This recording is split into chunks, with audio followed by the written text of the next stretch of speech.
It's been a tough start so far for the IPFW women's basketball team as they've dropped their first 2 games of the season, both on the road at Toledo and at Texas Tech. But they hope to take care of business this afternoon as they play at home for the first time here at the Gate Center against the Red Hawks from Miami of Ohio University.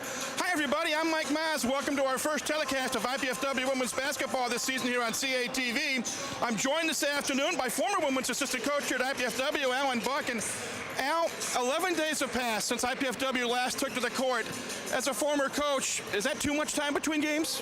I think it might be in the middle of the season, but here early on, they're still working on putting in sets and schemes and that sort of thing. So it's probably a good opportunity for them to catch up after 2 tough games. I know one of the things, and you saw practice yesterday, that Chris Paul is trying to work on with the Scouts is rebounding, as they've been out-rebounded badly in their first 2 contests. Yeah, that was going to be a problem coming into the season with the loss of the girl from Belgium. That really hurt us as far as size goes, and I know he's been working on it hard, but it might take a few games. Well, you talk about injuries, and Lisa Malfate is the guy you were referring to. The Dons also for today have lost their other big gal, Julianne Huna from Germany, due to an ankle sprain, but Miami of Ohio has a big injury as well. Former Warsaw standout Jacqueline Leininger can't play. Yes, and she was Indiana Miss Basketball and a very good player who I saw many times. So hopefully that evens out. I know that Chris is looking forward to Maggie Ogano getting into the lineup today and doing some work on the boards. It'll be an interesting matchup. IPFW from the Summit League, Miami of Ohio from the MAC, and it's coming up next right here on CATV.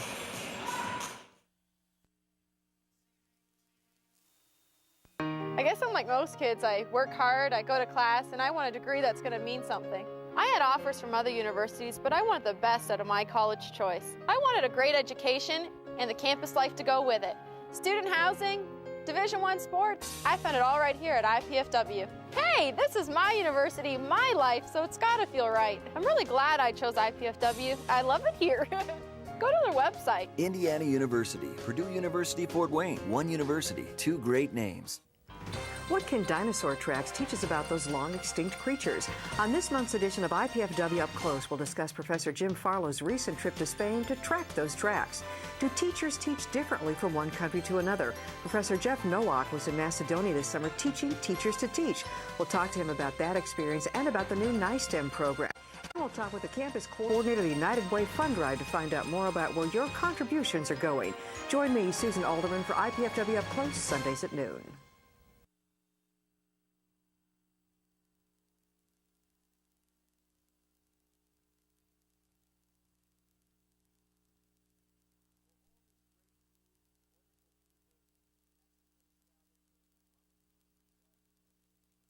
Of Miami of Ohio University and the Mastodons of IPFW.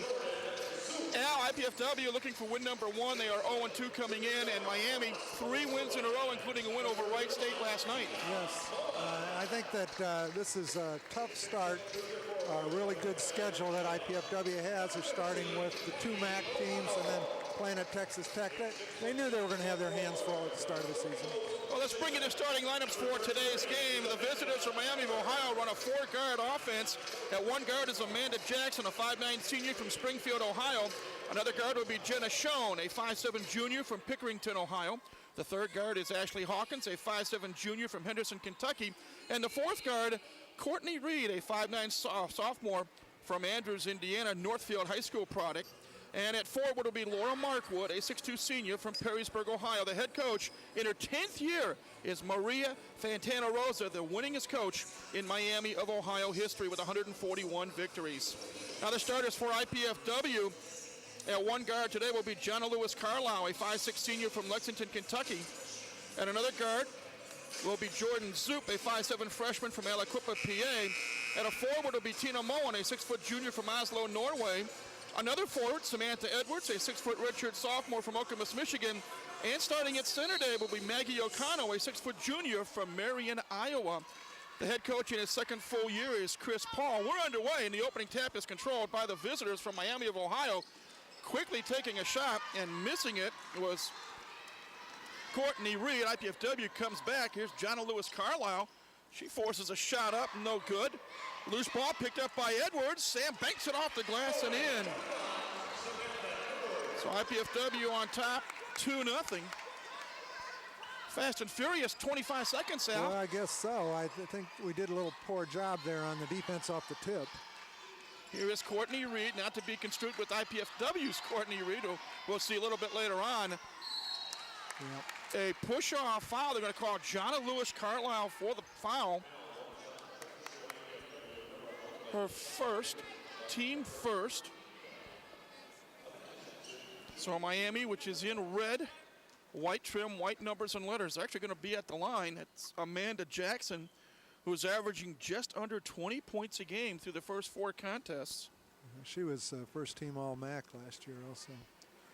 And the first free throw is up and in, so the Red Hawks, as they are known, I remember that one, they were known as the Redskins. Yep, and I actually played against them years ago. Second free throw is good as well, so we're tied at 2. 2 free throws from Miami and 1 field goal for IPFW.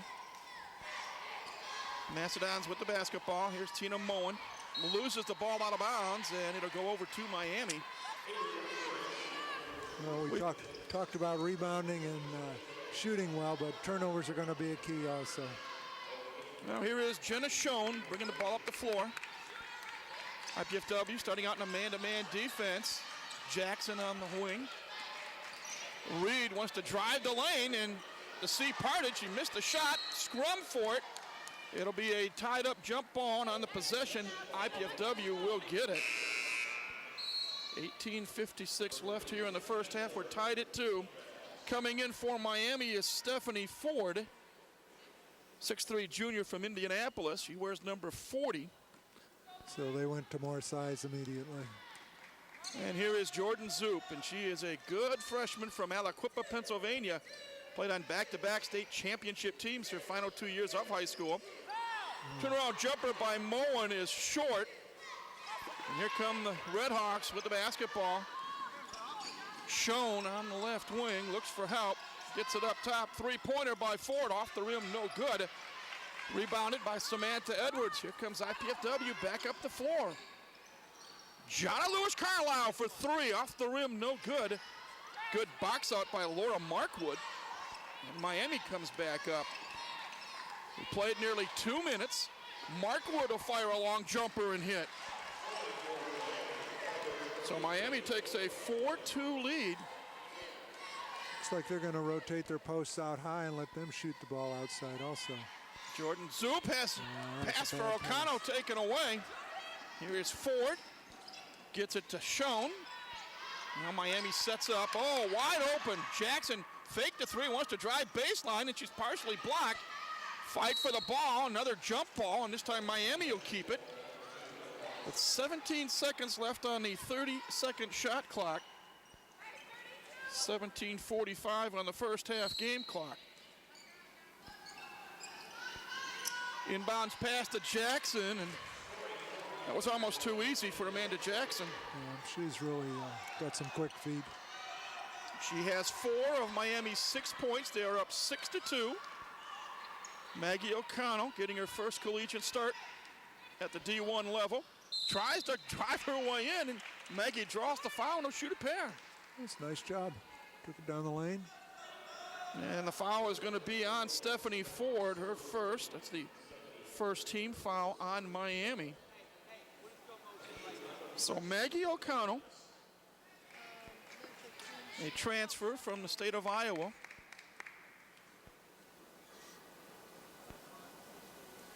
Knocks down the first free throw. That puts her at 50% for the young season from the foul line. She's now 3 of 6 overall. Here's the next one, and she gets the friendly bounce. So the Dons climb to within 2 at 6-4. 17:20 left here in the first half. Here's Jessica Schoen being watched by Jordan Zoop. Tries to rub off a Ford pick. Give and go all the way on the lone underneath. Missing a couple of shots. First was Markwood, then Ford. Here comes IPFW back up the floor. Jonna Lewis Carlisle to Zoop. Jordan will launch a long ball, and that's off the rim. Edwards fighting her numerical counterpart, Laura Markwood, for the ball, and Sam's going to get hit with the foul. Yeah, they called her for a hook there. That was a little questionable, I think. 16:59 left here in the first half. It's 6-4 Miami. Redhawks with the basketball. Going from right to left on your screen here in the first half. Here's a kick out. Pull-up jumper is no good, and that was by Ashley Hawkins. Here comes IPFW back up the floor. Jana just inside the arc, knocks down the tray. So Lewis Carlisle on the board with her They just first gave points. her 2 on that. We're tied at 6. Hawkins, I'll make that Jackson, wants to drive baseline. Blocked from behind by Moen, out of bounds. Substitution for IPFW, Hannah Tiki, number 2. 5'9" sophomore from Kokomo. And coming in from Miami is a Fort Wayne product, Chanel Ridley out of Concordia Lutheran High School, number 22, 6-foot sophomore. Jackson gets the inbounds pass, back to Schoen. Miami running a 1-3-1 offense with a high post in Ridley. Now Ford sets a pick, spin move by Jackson, and she walks. I like what I'm seeing out of O'Connell right now. She is really into the ball game and moving quickly, and I think she's going to do a nice job today. Here is Zoop at the 16-minute mark. IPFW, Miami tied at 6. Lewis Carlisle wants to drive. Shot a little bit strong. Ford pulls down the board for the Redhawks, and they're running. Hawkins wants to drive on Tiki. Steps on the end line. And it'll be Mastodon basketball when we return. Timeout on the floor. 15:46 left in the half. It's IPFW 6, Miami of Ohio 6. And this is IPFW women's basketball on CATV.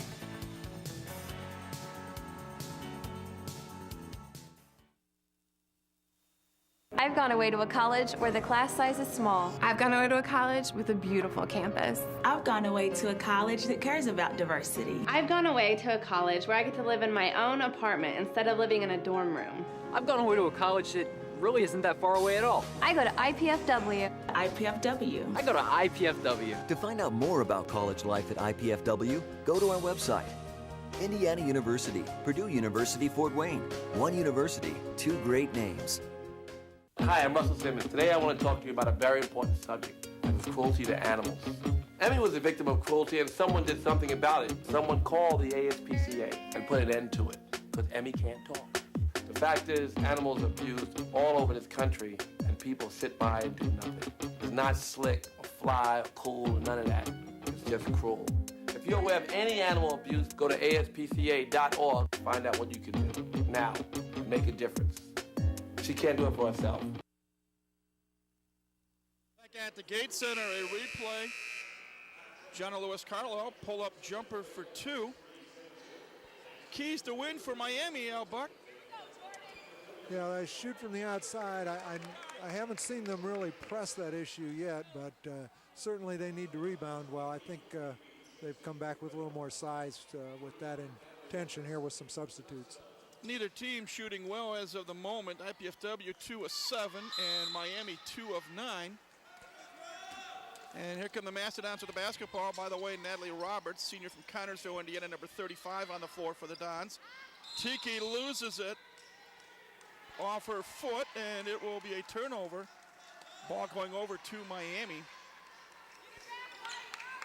You be careful with those turnovers. They just have a tendency to build them up. That's about the 3rd one now. Jenna Schoen gets the ball high post to Ford, back to Schoen.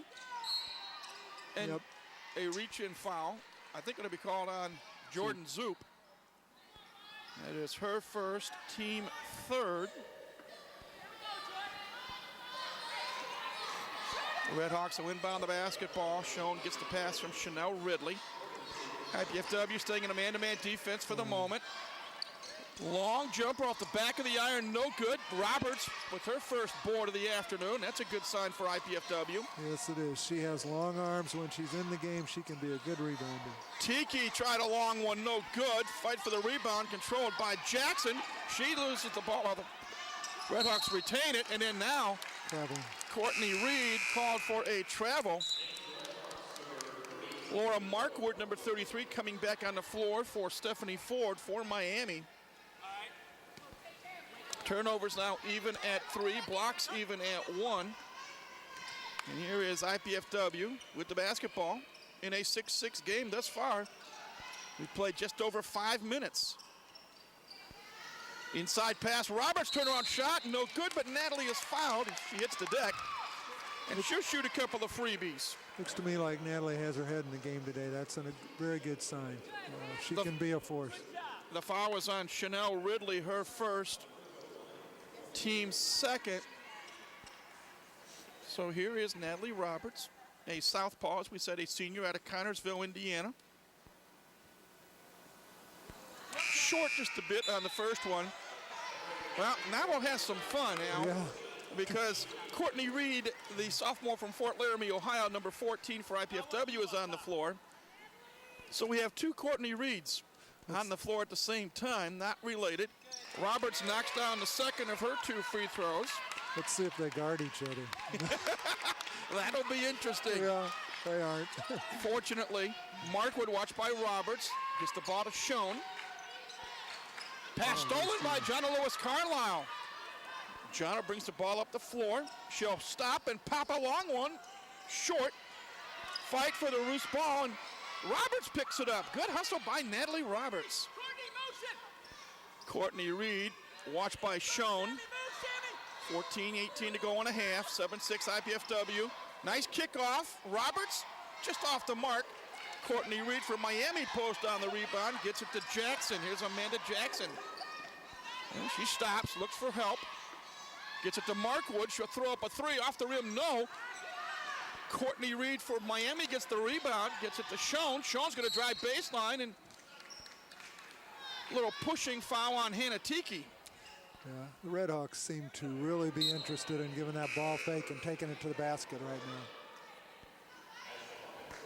4 team fouls now on the Mastodons. Ridley and Jackson out. Ashley Hawkins and Reed, I should say Stephanie Ford back in. And here comes another freshman. Keys for IPFW today, they have to shoot well from the outside. They have to rebound well, and of course they have to play some tough D. Hawkins gets the inbounds pass. Watched by Lewis Carlisle. She drives to the lane. Shot off the rim, no. Sarah Haluska started to say. She's the other freshman from Aliquippa, PA, along with Jordan Zoop. Haluska now on the floor for the Dons. There was the head and ball fake again in the penetration. We've got to watch that. Miami to inbound the ball. Schoen, right to Ford, and Ford gets it off the glass and in. Miami retakes the lead 8-7 on the first points of the game by Stephanie Ford. Lewis Carlisle beyond the arc. In the lane, 14-footer. Oh, they say she traveled.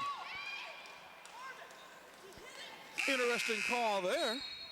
Yeah, I didn't see that one. Chris Ford arguing to no avail for IPFW. 4th turnover on the Dons. And Laura Markwood will inbound the ball for Miami. Amanda Jackson back on the floor, a very short rest. I don't think she'll be out of the game very much at all today. Hawkins up top, gets it to Courtney Reed. Markwood high post, wants to drive on Haluska, shot off the rim, no. Lewis Carlisle comes down with the ball, and here comes IPFW back up the floor. They trail 8-7 as we near the 13-minute mark of the first half. Courtney Reed to Tiki. Hannah drives, rolls one around the rim and in. Well, might have had a little luck with it. IPFW retakes the lead 9-8 with 12:48 to go. Here's the penetration. Jackson on Courtney Reed, and she banks it off the glass and in. Amanda Jackson now with 6 points. 10-9 Miami. Haluska wants to drive baseline, loses the ball to Markwood. There's where the size advantage aided Miami. Yes. Jackson between the circles. Tries to get past Reed, and Haluska give and go to Markwood off the glass and in. Laura Markwood now with 4 points. A little bit of daylight now for Miami. They're up 12-9. as we near the 12-minute mark of the first half. Courtney Reed around the horn. Tiki launching a three. That's off the rim, but she goes after the rebound herself and tries to keep it alive. It is knocked out of bounds, and when we return, Miami will have the basketball. 11:56 left until halftime. It's the Red Hawks 12, the Mastodons 9. This is IPFW Women's Basketball on CATV.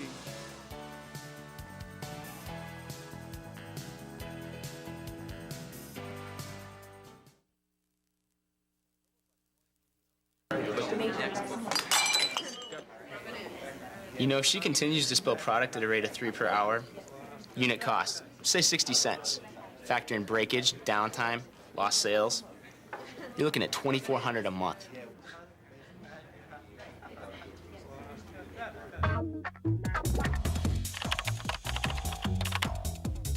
Indiana University, Purdue University, Fort Wayne. One university, two great names. Parents, there's something you can do to protect your kids from drugs and alcohol. Combine ground beef with egg, tomato sauce, breadcrumbs, and spices. Bake in an oven-safe pan at 350 for 50 minutes. Serve hot. This is Jamie Lee Curtis. Children who eat dinner with their families are less likely to smoke, drink, or use drugs. So, have dinner together every day. Delicious. A message from CASA, the National Center on Addiction and Substance Abuse at Columbia University. Back at the Hilliard Gate Sports Center, you see the IPFW Mastodons break their huddle after the under-12 timeout. They trail Miami of Ohio 12-9, and Al Buck, you had an interesting observation during the break on what Miami's trying to do. Yeah, they're really focusing on penetration, getting us up off our feet with the head and ball fake, and then taking it to the basket or give and go plays. But either way, they're looking to take it to the glass. Amanda Jackson with the basketball, top of the key, gets it to Courtney Reed. Reed cut off by Tina Moen, who's back in the game for IPFW. Jackson will launch a three and drain it. Very nice. Well, we mentioned that Amanda Jackson was averaging just under 20 points a game. Well, she's already got 9, and we played 8.5 minutes. Tina Moen with a nice bank shot. Very nice. She got her in the air and then went underneath her. 15-11 is our score. Miami of Ohio on top. They have the basketball. They're in the red uniforms today. Nice. Jackson nearly has a strip by Lewis Carlisle. Looks for help. Chanel Ridley a long jumper. That's short. Ball knocked away, but picked up by Brianna Dunlap, number 24, who's on the floor for the first time. Miami reloads. They have 5 on the shot clock. Jackson give and go. Pass intended for Courtney Reed, knocked out of bounds, and good defense there by Sarah Haluska. I'm not sure they picked up on the fact that they didn't get a new shot clock until late, and they threw it away. Well, Jordan Zoop on the floor. Samantha Edwards back on the floor for IPFW. Lewis Carlisle, Haluska, Moen, all wearing white uniforms today. Zoop being hounded, gets it to Haluska. 15 on the shot clock. There's Lewis Carlisle. Give off Edwards. Baseline jumper off the rim, no. Rebounding it is Jenna Schoen for Miami of Ohio. Outlets it. Long three-pointer off the rim by Dunlap. Loose ball, and scrapping for it is Jordan Zoop. And we controlled that rebound, but then we didn't take care of the outlet. Maggie O'Connell about to come back on the floor for IPFW. She'll replace Sarah Haluska. 10:21 left in the first half. It's 15-11. Miami of Ohio with the lead and the basketball. We have pretty good size in the lineup right now, 3 6-footers. Chanel Ridley inside for 4. Left-hand shot, a little strong. Moen with the rebound. Gives it to Zoop, and IPFW comes up the floor. Lewis Carlisle. Edwards wants to drive baseline. Pull-up shot. Oh, Sam hits the deck and draws the foul. I think that shows that Sam is starting to really recover from that injury from 2 years ago. Last year, she would not make that play. Chanel Ridley picks up her second foul, third team foul. And Samantha Edwards, we said a redshirt sophomore out of Okemos, Michigan State country, knocks down the first free throw. She now has 3 points. And that was a tough injury. I know you were very involved with the program back when Sam came on campus. Yes, she had a serious knee injury that took a long time to rehab, and it's good to see her really moving fluidly now. Second free throw good as well. IPFW now 5 of 6 from the free throw line. They draw to within 3 at 15-12, and now here comes a little pressure by IPFW, but Miami gets it across midcourt. Schoen, top of the key, gets it to Markwood. Markwood wants to drive on Edwards. O'Connell comes over to double team. Oh, they get it out. Schoen will launch a 3 off the iron, no good. And Lewis Carlisle picks up the rebound for IPFW. Nice double team there, Al. Absolutely, good defensive effort there, and then nice job on the rebound. Zoop gets it to Moen. Tina loses it. Here comes Dunlap. Miami on the run. Schoen, top of the key. Gets it to Dunlap. She'll launch a 3, and that's off the mark. Edwards fighting for the rebound, and we have a whistle, and a foul is going to be called on Laura Markwood of Miami. Her first, team 4th. So with 9:13 left in the half, IPFW with a chance to either tie the game with a deuce or take the lead with a tray. I don't know whether you've noticed, Mike, but this has been interesting the first 10 minutes of the game. We haven't said too much about the referees. I think they're doing a really good job. Not a lot of controversial plays. Well, let's hope we're not messing things up. Right. Pass intended for Moen, knocked out of bounds by Courtney Reed. Our officials today, Tim Daly and Marvin Sykes and Kim Hobbs. Tina Moen to inbound it. 19 left on the 30-second shot clock. Gets it to Lewis Carlisle. Jana off the rim. Fighting for it was O'Connell, but Miami comes up with the ball. Good hustle that time by Stephanie Ford. Here is Schoen. She seems to be the point guard. Wants to drive, pull up, kicks it out to Courtney Reed. Reed in the lane. 10-footer off the mark. Whistle, and a foul going to be on Miami. That was Markwood again, wasn't it? Or Ford? Oh, they're going to call it on Tina Moen instead. Tim Daly was pointing in the direction where IPFW would be going offensively. Can we erase what I said earlier? Moen picks up her first foul. And here is Courtney Reed, kicks it out to Hawkins. Hawkins wants to drive, rolls it around and in. Ashley Hawkins in the scorebook with her first points. 17-13. Foul going to be called, I believe, on Courtney Reed of Miami. Her first, team 5th. That'll bring Dunlap back on the floor. 8:21 left in the half. It's Miami of Ohio on top of IPFW 17-13. Zook gets the inbounds pass from Moen, gets it out to Jana Lewis Carlisle. Jana, kickoff, bank shot to Edwards, by Edwards I should say, a little strong, but Sam is fouled and should go back to the line. Excellent assist there by Jana. Foul is on Jenna Schoen, her first, team 6th. Samantha Edwards knocked down a couple of free throws just a few moments ago. Now she gets to do it again. And the first one is good. One more coming. Chance to bring the Dons to within 2. It's 17-15. It is on the way, and it rolls around the rim and out. Markwood with the rebound. Gets it to Schoen, and here comes Miami up the floor. IPFW's taking a man-to-man defense. Dunlap kicks it off, wants to get it to Markwood, and she travels. Some interesting traveling calls, Al, on both sides of the floor. I think part of that is, especially on this end, is that Miami really is continuing to emphasize that penetration, so they're trying to use their quick feet, and sometimes they just get a little ahead of themselves. The battle of 11s. Lewis Carlisle wants to drive on Hawkins. Little pull-up 10-footer is good. So she just left her in the dust there with that fake. 4 points, I'm sorry. Well, John is just a talent. She's a terrific talent. Came into the game averaging 19 points a contest. She has 4. The Dons down by 1. Schoen wants to drive on the freshman Jordan Zoop. Now backs it out. 12 on the shot clock. Schoen going to the basket, left-hand shot, off the rim, no. Markwood with the offensive putback, that's no good. Ford with the board, shot no good. Ford again, shot no good. Foul called underneath. Well, you can't give a team 4 cracks at the basket, Al. Yeah, they had the 2 big girls inside there, and they just weren't moving them out.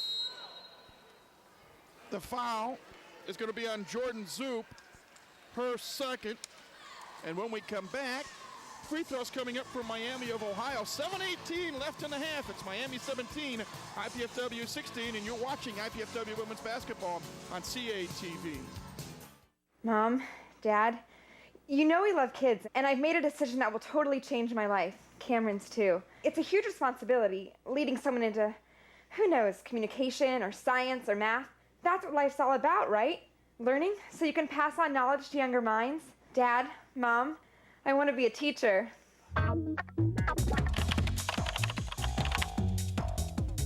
Indiana University, Purdue University, Fort Wayne. One university, 2 great names. Life is good, but with a master's degree from IPFW, it could be even better. You could land a promotion, earn more money, become a leader in your field. And IPFW makes it easy. With affordable tuition, night and weekend classes, and more than 20 graduate programs from business to education to public affairs and more. Become the master of your future. Indiana University, Purdue University, Fort Wayne. Your graduate university. Back at the Gates Center, a look at John Lewis Carlisle driving out a numerical counterpart. Ashley Hawkins, a little pull-up jumper, and makes it good.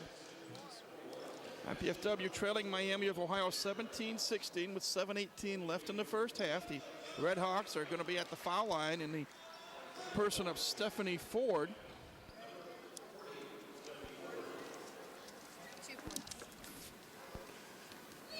Ford, a 6'3" junior from Indianapolis, misses the first free throw. Generally, Miami's not a very good free throw shooting team. I think their first 3 games they shot 60% from the line. Second free throw is good, so 1 out of 2 for Ford. She has 3 points, and it's a 2-point Red Hawk lead, 18-16. Courtney Reed back on the floor for IPFW. Little weave, Moen in the lane, 10-footer is good. Tina Moen from Oslo, Norway, ties the score 18. She has 4 points. Jenna Schoen, I should say, to give and go. Shot up and in, and count the bucket, and there'll be a foul as well. Schoen driving on Courtney Reed. I can imagine what they're going to be talking about at halftime in the locker room for IPFW. There's been about 4 backdoor and give and go situations that they just haven't shut down. Free throw is good, a conventional 3-point play for Jenna Schoen. Miami back on top 21-18, 6:45 to go in the first half. Maggie O'Connell cross court to Edwards. Sam will launch a 3, that's off the rim.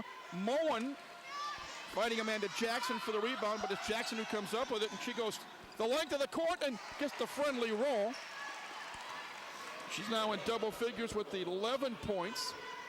Miami on a 5-0 run, now leading 23-18. Edwards, not the best of passes from Lewis Carlisle. 2-on-1. Hawkins blocked by Lewis Carlisle, but they're going to call a foul on Jana, and the senior from Lexington, Kentucky, not very happy. That's her second foul, team 8. It's a critical period right here. We can't let them get a gap on us. Got to settle down. Ashley Hawkins at the line, misses the first of 2. See Kim Hobbs talking to head coach Chris Paul, talking about the play. They say that Jana Lewis Carlisle did hit the arm. Now, Nan Moore out of suburban Detroit, number 22 on the floor for the first time. Natalie Roberts also on the floor for IPFW. O'Connell and Lewis Carlisle will have a seat. 1 more free throw for Ashley Hawkins. That's short. Fight for the loose ball. IPFW comes down with it. Courtney Reed to Moore. 6:05 to go in the half. And Moen has her pocket picked by Amanda Jackson. Jackson left-handed, misses the shot. Gets her own rebound, and through the trees, misses again. Roberts pulls down the rebound for IPFW. Great job by Natalie. Skip pass to Edwards. Moore top of the key, into Moen. Moen, turnaround shot, off the rim, no. Moore offensive putback, yes. Very good. And Moore with their first points. It's 23-20. The Miami lead is cut to 3 with 5.5 minutes to go here in the half. Offensive rebound that time for Nan Moore in IPFW. She can get off the ground. Here is Courtney Reed driving left side, and she knocks down the small jumper. Very nice shot. The former Northfield High School product with her first 2 points. The Red Hawk lead back up to 5. Inside pass to Roberts. Shot up. Oh, they're going to count it? Are they going to call an offensive foul? I think they're going to call a foul on the floor. On Marvin Sykes Red underneath Hawks. was actually pointing. Looks like Courtney Reed of Miami will be charged with the foul. That's 2 on her. 7 on the Red Hawks. Roberts will be at the line, disallow the basket, and I guess she's going to have to earn 2 points. 1 and 1. First one is good.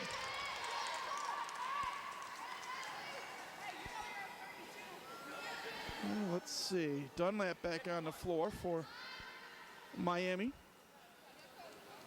Second free throw coming for Natalie Roberts, and that one's good. It's 3 out of 4 at the stripe. We got to get a defensive stop here, get this back to a tie game or a one-pointer. Laura Markwood, high post, hands off to Schoen. Schoen driving past Courtney Reed, and they're going to call Courtney for a bump. That's the IPFW Courtney Reed. There's the penetration again, Mike. 4:58 to go in the half. 1 and 1 coming up for Jenna Schoen. Chelsea Jackson, see the replay here. Drive off the rim was short. Chelsea Jackson is a 5'7" freshman from Flint, Michigan, who has speed. And she is on the floor for the Mastodons. Front end of the 1 and 1 is good. So Jenna Schoen now with 4 points. And she'll get the bonus. Chance to put the Red Hawks up by 5, and that does happen. 27-22, under 5 minutes to play here in the first half at the Hilliard Gate Sports Center on the campus of IPFW. Edwards to Roberts, loses the ball, but Hannah Tiki, who's back on the floor, picks it up. 15 on the shot clock. Chelsea Jackson at the point, wants to drive, kicks it back out. 8 on the shot clock. Jackson will take it, and they're going to call an offensive foul. Good acting job by Brooke Dunlap. Yeah, that was minor contact, I thought. She sort of raised her forearm. That was probably what got it. Just under 4.5 minutes left in the half. Miami with a 5-point lead, 27-22 in the basketball. Hawkins watched by Moore. Kicks it out to Schoen. Schoen looking for Markwood down low, can't find her. Rubs off a pick. 12-footer, no good. Loose ball picked up by Miami. Markwood will miss the shot but draw the foul. Hanatiki picks up her second. A lot of Mastodons with 2 personal fouls now. Laura Markwood will be at the line. She'll shoot 2.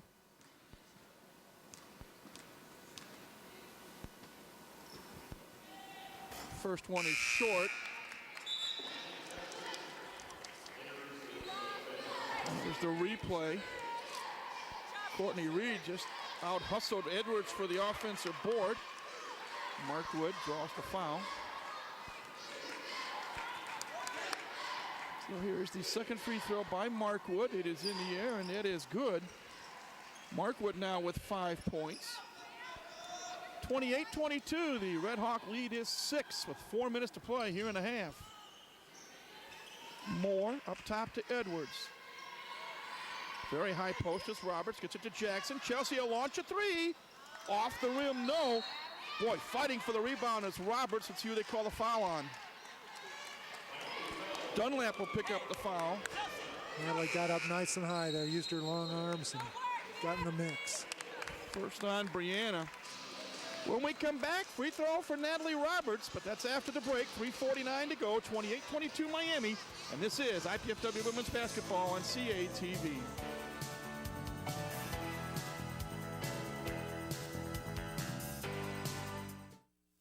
Do you have everything you need? Paper, pencils? We only ask that you do your best. And make you a snack.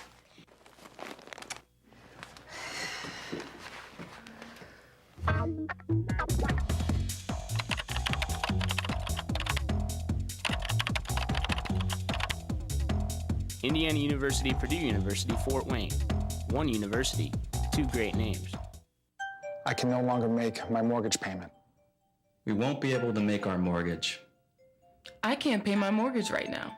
Life throws everyone lots of curves. Sometimes it's a loss of income or an expensive health emergency. If that happens to you, call the people expecting your payment and let them know. They'll want to work something out. So at the first sign of payment trouble, call. They can help, but only if they know you need help. To learn more, visit homeloanlearningcenter.com. That's homeloanlearningcenter.com. Welcome back, everybody, to our first telecast of IPFW Women's Basketball for 2007-2008, along with former IPFW Women's Assistant Basketball Coach Alan Buck. I'm Mike Maz. 3:49 left in the first half, and the visitors, Miami of Ohio from the Mid-American Conference, lead IPFW 28-22. Well, this is interesting. I thought Natalie Roberts was going to be at the line now, but Hannah Tiki steps up to the stripe. Yes. And let's see if that works. First free throw is good. 3 points now for the sophomore from Kokomo, Indiana. She'll get another chance to bring the Dons to within 4 at 28-24. And she does. Good looking stroke there. 4 points now for Tiki. Here's Amanda Jackson, number 1 with the basketball. On top, Jackson with the return pass, watched by Nan Moore. IPFW's taking a man-to-man defense. Good job. Pull-up jumper, short. Oh, ball last touched by Moore. I thought it might be a little over-the-back action on Jackson, but Hobbs says no. Substitution, she's Schoen. Jenna Schoen back in for Ashley Hawkins for Miami. Show inbound the basketball underneath their own basket.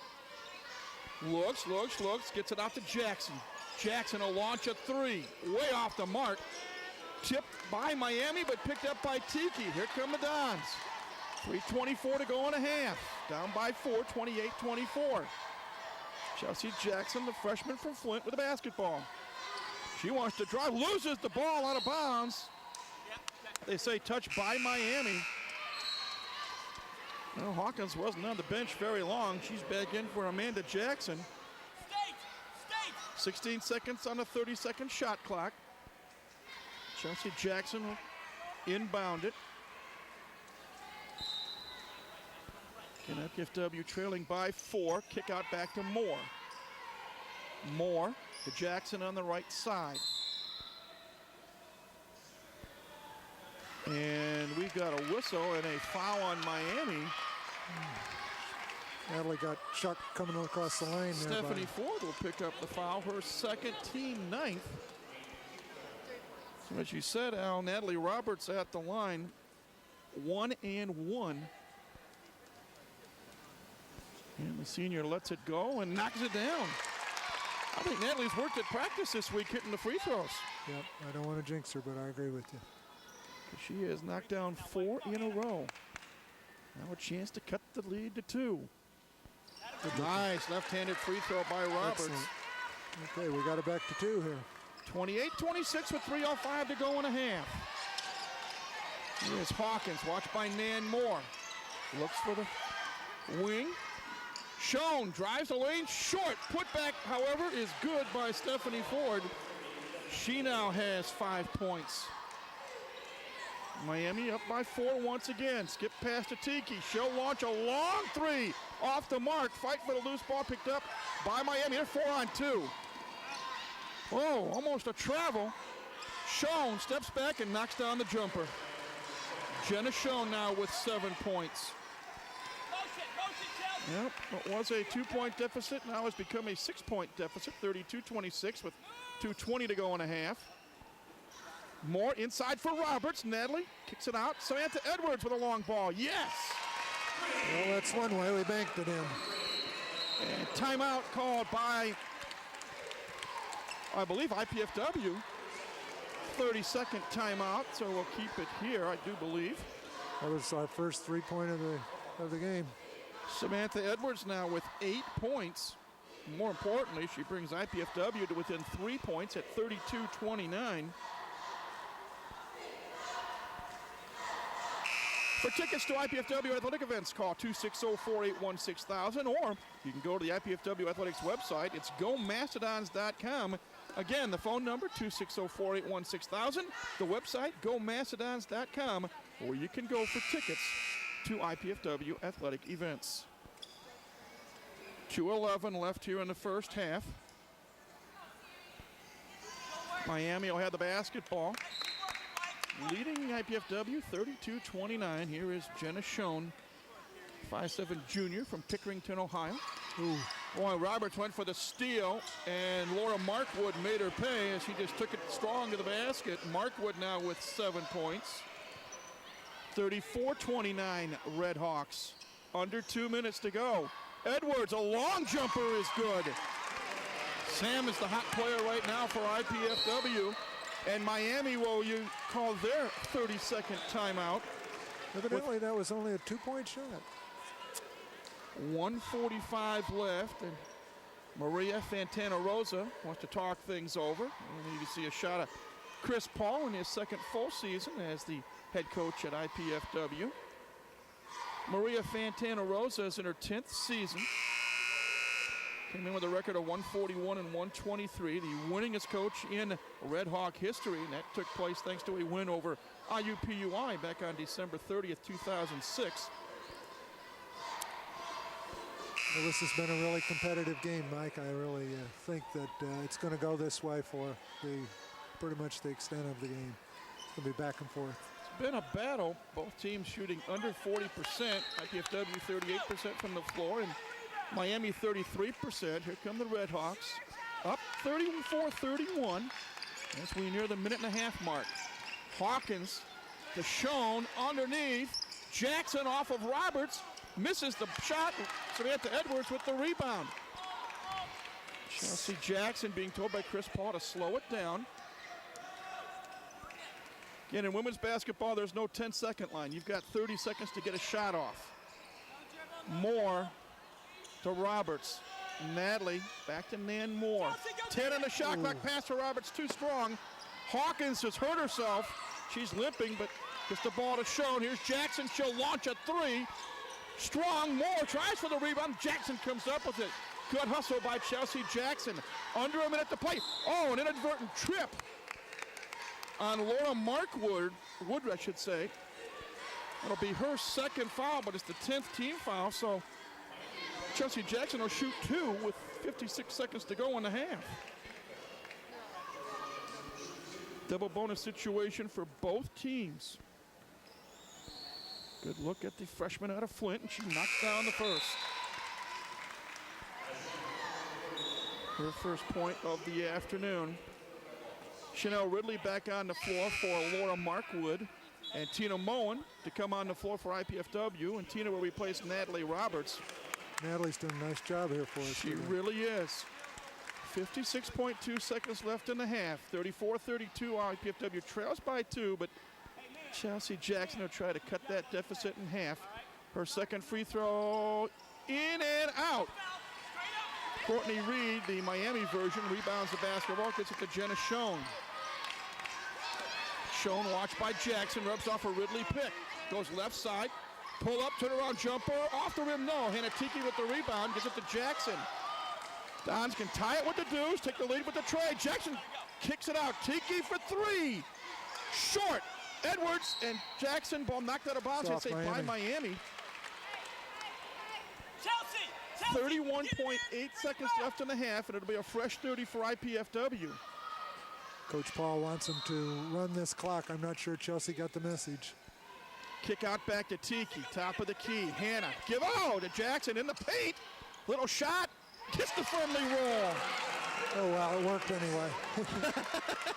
It wasn't exactly what Chris had in mind. We're tied at 34 with 16 seconds to go and a half. Shot clock off. Shown, watched by Jackson. Rubs off a Ridley pick, 16-footer off the rim. Ridley offensive board. Put back up and no good. Mullen with the rebound, 3 seconds. Outlet to Jackson. So that one fly from half court. Short of the mark, and we come to the end of an exciting first half. Absolutely. One that sees the two teams head for the locker room exactly where they started 20 minutes ago. A dead even tie, this time 34 apiece. We'll take a break and then come back here to the Gates Center. Again, 34-34 at the half. You're watching IPFW Women's Basketball on CATV.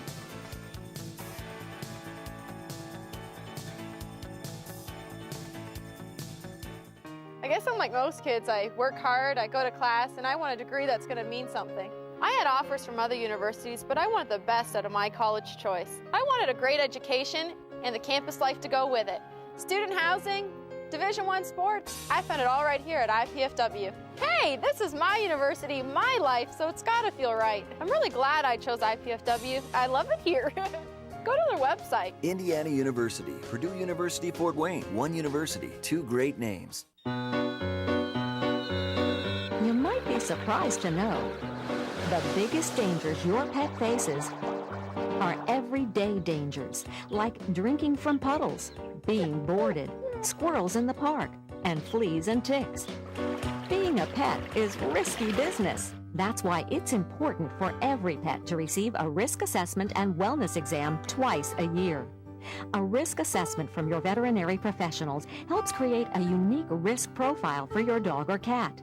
Your veterinarian can then develop a disease protection plan that's right for your pet and the disease threats in your area. Best of all, twice-a-year exams help your veterinarian detect, treat, or prevent health problems before they become serious. So reduce the risks. Contact your veterinarian today for your pet's wellness exam, because being a pet is risky business. A message from the American Veterinary Medical Association and your local veterinarians. What can dinosaur tracks teach us about those long-extinct creatures? On this month's edition of IPFW Up Close, we'll discuss Professor Jim Farlow's recent trip to Spain to track those tracks. Do teachers teach differently from one country to another? Professor Jeff Nowak was in Macedonia this summer teaching teachers to teach. We'll talk to him about that experience and about the new NISTEM program. And we'll talk with the campus coordinator of the United Way Fund Drive to find out more about where your contributions are going. Join me, Susan Alderman, for IPFW Up Close, Sundays at noon. Pizza! I must eat. Wait, what is this? Capsicum annum? Agaricus bisporus? Allium cepa? Can we eat this? Peppers, mushrooms, and onions. Eat your pizza, man. Honey. Indiana University, Purdue University, Fort Wayne. One university, two great names. To the Hilliard Gate Sports Center here on the campus of IPFW. It's halftime of our women's basketball matchup featuring the Red Hawks of Miami of Ohio from the Mid-American Conference and the Mastodons of IPFW from the Summit League. And at the break, the teams are dead even at 34 apiece. I'm joined by former IPFW women's assistant basketball coach Alan Buck. And Al, your thoughts on this first 20 minutes of action? Well, it was an excellent first half. I thought both teams really played hard and demonstrated a lot of skills. Neither team shot the ball extremely well. IPFW was weak from the three-point line, and that hurt us. But it was an excellent half, and I think it's going to go down to the wire. Now, IPFW 0-2 at the start of this season, having lost road games at both Toledo and Texas Tech. Miami is 3-1 on the campaign. The Red Hawks lost their opening game of the year at Notre Dame, 98-50, but they've rebounded by winning over Radford, 74-67, IUPUI 73-59, and last night at home defeated the Raiders of Wright State University, 63-54.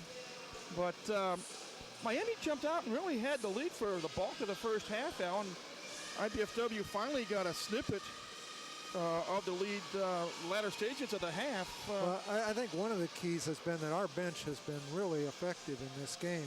Had people come off the bench like Natalie Roberts and Nan Moore and some others, Hannah Tiki, and I think that has really been effective for us. And we also mentioned at the outset, both teams hampered by injuries. Jacqueline Leininger, who ironically broke Hillary O'Connell's school record for points at Warsaw High School. Yes. She is out. She injured. She tore an ACL in a Red Hawk scrimmage right prior to the start of the season. And I spoke briefly with Maria Fantana Rosa, the head coach, before the start of the game, and they're going to try to get a redshirt medical year for Jacqueline. So she's not in the lineup today. And for IPFW, they're missing their tallest player, 6'3" senior Julianne Huna from Halle, Germany. Julie turned an ankle in practice earlier this week and is not even dressed in uniform for this afternoon's contest. But again, we're dead even at 34 at the break, and IPFW trying to defend the home court as they play here at the Gates Center for the first time this season. Well, there's an interesting potential Mastodon down the road. He's resting up for the second half. We will take a break. When we come back, we'll bring you some highlights and some first half numbers as well, but that's after this timeout. Again, it's halftime. We're tied 34 apiece, Miami of Ohio and IPFW, and you're watching IPFW Women's Basketball on CA TV.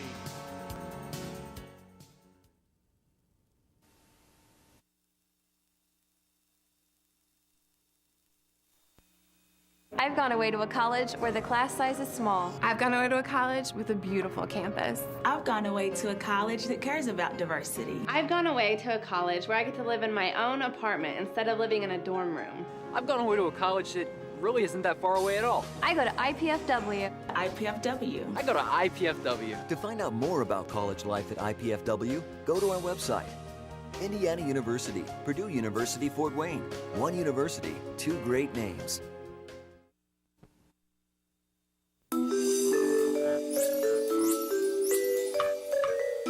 What do triglycerides or trigs have to do to get noticed?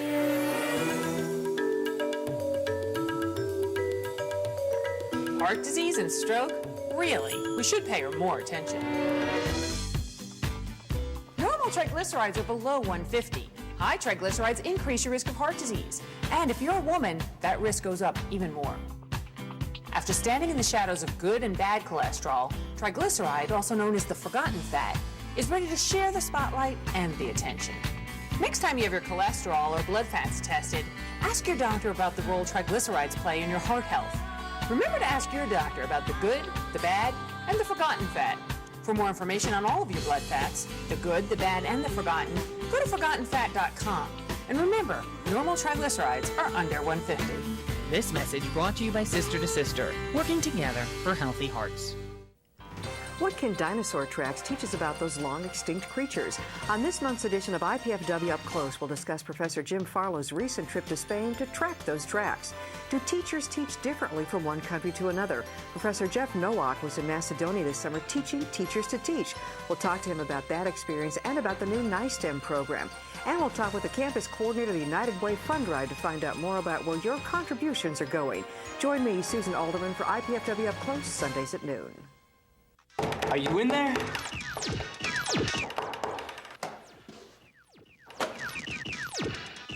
What's up? The show's at 7.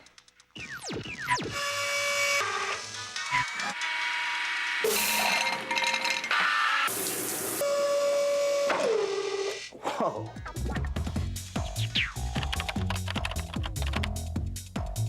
Indiana University, Purdue University, Fort Wayne. One university, two great names. Welcome back once again, everybody, to the Hilliard Gate Sports Center here on the campus of IPFW in Fort Wayne, Indiana. We are at halftime of our women's basketball matchup featuring the IPFW Mastodons and the Red Hawks from Miami of Ohio of the Mid-American Conference. We are deadlocked at 34 points apiece, and one of the many youngsters here in attendance at the Gates Center here this afternoon. And we're going to start looking at some replays. First one is Jonna Lewis Carlisle driving to the hoop, and good hustle by Samantha Edwards. Picks up the loose ball and knocks it down. Now here's Miami on the attack. Laura Markwood with a long three-point field goal. Amanda Jackson on the inbounds pass knocks one in for the Red Hawks, and they go back again. Stephanie Ford puts one in on the inside. Here comes IPFW. Here's Hannah Tiki, sophomore out of Kokomo.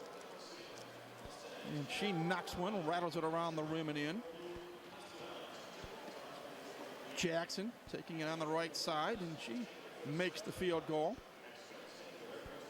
Here is Tina Moen from Oslo, Norway. Little pull-up jumper. Jackson coming right at you. Driving past Samantha Edwards and left-handing one up and in. Tina Moen, turnaround jumper. Off the rim, no good. But Nan Moore right there for the putback. Once again, Miami. Jenna Schoen passing to Courtney Reed, and the former Northfield High star. It's a pull-up baseline jumper. Schoen makes the long shot as well. Natalie Roberts to Samantha Edwards, and Sam with the three-point field goal. Inbounds play for the Dons. Give and go, and here is little Chelsea Jackson, 5'7" freshman from Flint. And those some of your first half highlights. Again, we are tied 34 points apiece. I'm joined by Alan Buck, former assistant coach on the women's program here at IPFW. And, well, you're a coach now, or you are a former coach that put you back in that position. What are the respective coaches, as we look at the stats, what are the teams being told here in the locker room at halftime? Well, I'm sure that Chris is telling the Lady Dons that we've got to do something about penetration, particularly coming from Schoen. I think she's hurt us with her speed quite a bit. Otherwise, I thought we did a pretty decent job. Let down a little bit in the rebounding towards the end.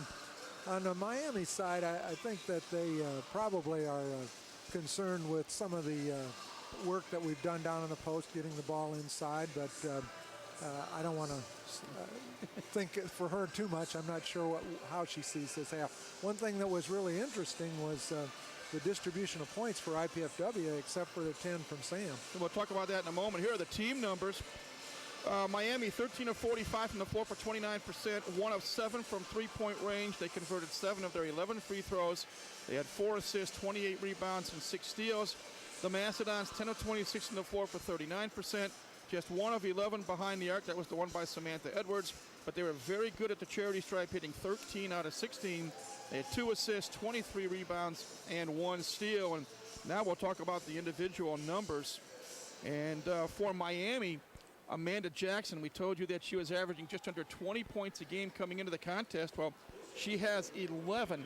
She is the only Red Hawk in double figures. 7 points from Jenna Schoen, and also 7 points from Laura Markwood. And as you mentioned, Al, 10 points for Samantha Edwards, the redshirt sophomore from Okemos, Michigan. 5 points from Natalie Roberts. They all came from the free throw line. 4 points from Hannah Tiki. What you don't see there for IPFW, 4 points from Jenna Lewis Carlisle, and 4 points from Tina Moen. So there's that distribution. So those are the numbers. Again, it's halftime, 34-34, Miami of Ohio and IPFW. And when we come back, it's half number 2. You're watching Mastodon basketball on CATV.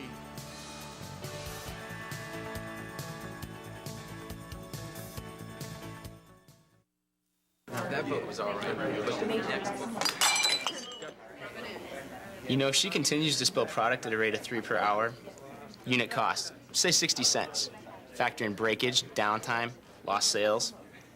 You're looking at $2,400 a month.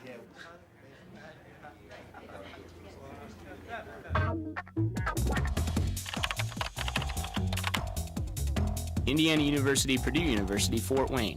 One university, 2 great names. What's it like when you hear your calling? Will you remember where you were? Will you ignore it? Or will you listen?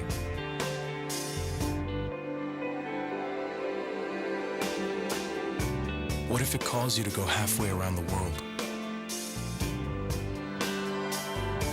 To share your skills? To To serve people you've never met. To do things you never thought you could. What will you do when you hear your calling?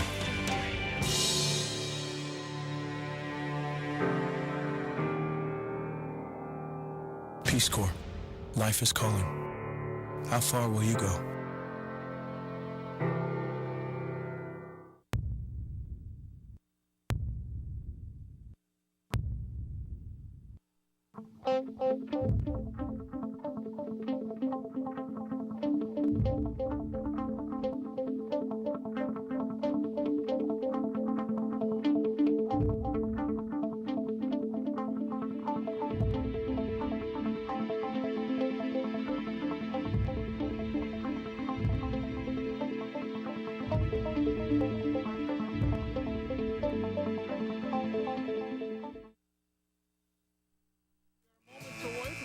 Second half of action here at the Gates Center. IPFW and Miami of Ohio locked up in a 34-34 tie.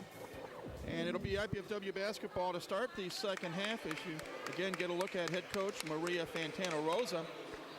And it looks like it's going to be the starters for the Red Hawks, and that would be Amanda Jackson, Jenna Schoen, Ashley Hawkins, Courtney Reed, and Laura Markwood.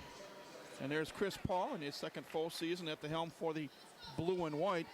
And he will start Tina Moen, Jordan Zoop, Jenna Lewis Carlisle, Maggie O'Connell, and Samantha Edwards. So the original starters from both teams on the floor to start the second half. And here we go.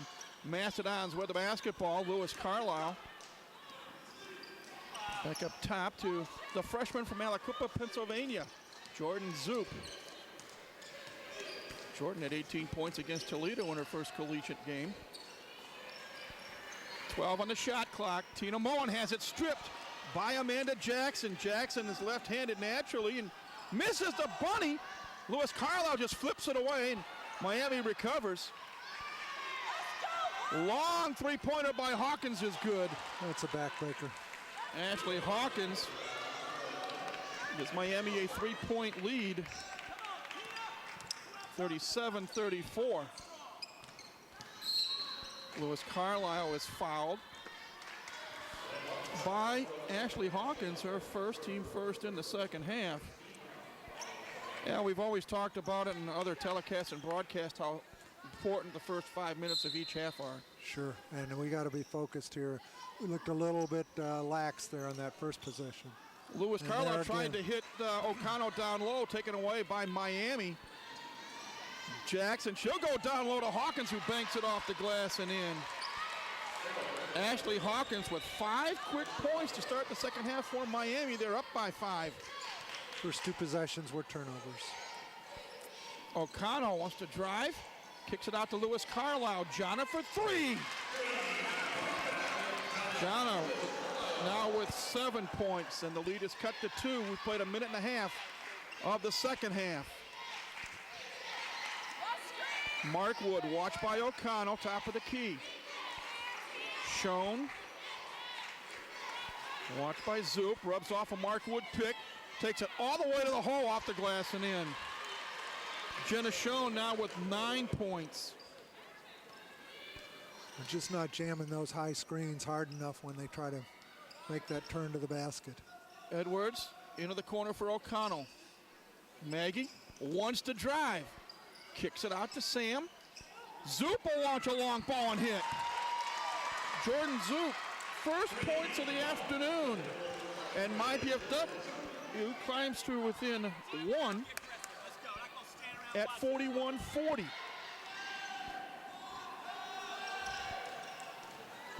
Markwood strong off the glass and in, and there's their size advantage. Laura Markwood now with 9 points. The lead back up to 3 for the Redhawks, 43-40. We played 2.5 minutes of the second half. Lewis Carlisle kicks it out. Edwards will launch a 3. Yes! We were 1 of 11 from threes in the first half, and we're 3 for 3 in the second. Go figure. We're tied at 43 with 17:10 to go here at the Gates Center. Jackson fakes the 3, wants to drive baseline, but draws the foul instead. A non-shooting foul. Tina Moen will pick up her second First team foul on IPFW in the second half. Natalie Roberts and Sarah Haluska coming in for the Dons. Moen and O'Connell will have a seat on the bench. Jenna Schoen will inbound the basketball for Miami. Schoen gets it to Jackson.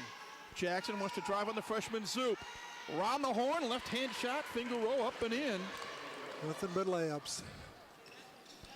Miami back on top by 2, 45-43. Edwards top of the key to Lewis Carlisle. Jana being watched by Schoen. Drives on Schoen, had it taken away by Ford. 2-on-1 break for Miami. And Zoop got her leg and got her foot on the ball, and that's a good play. Even though Miami retains possession, it stops the fast break. Very good play.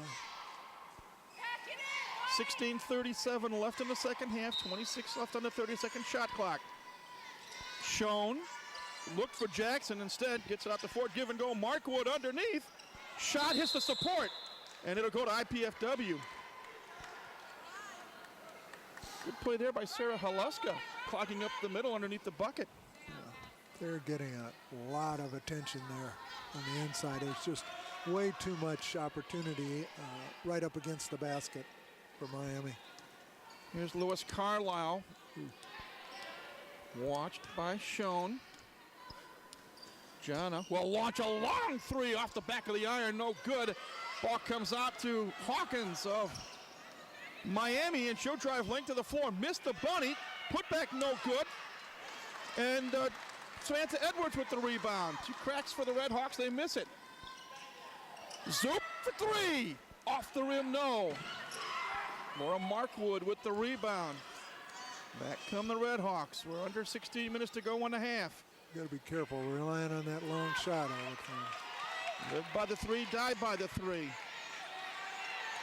Schoen being hounded by the freshman Jordan Zoop. 12 on the shot clock. Schoen driving on Zoop. Ball knocked out of bounds. It'll be Miami's ball when we return. 15:33 left here at the Gates Center. It's Miami of Ohio 45, IPFW 43. And this is IPFW Women's Basketball on CATV.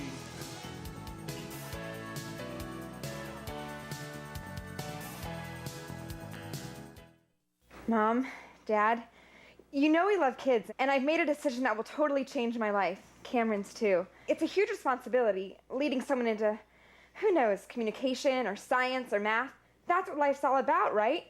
Learning so you can pass on knowledge to younger minds. Dad, Mom, I want to be a teacher.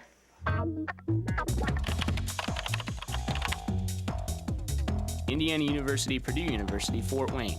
One university, 2 great names. Life is good, but with a master's degree from IPFW, it could be even better.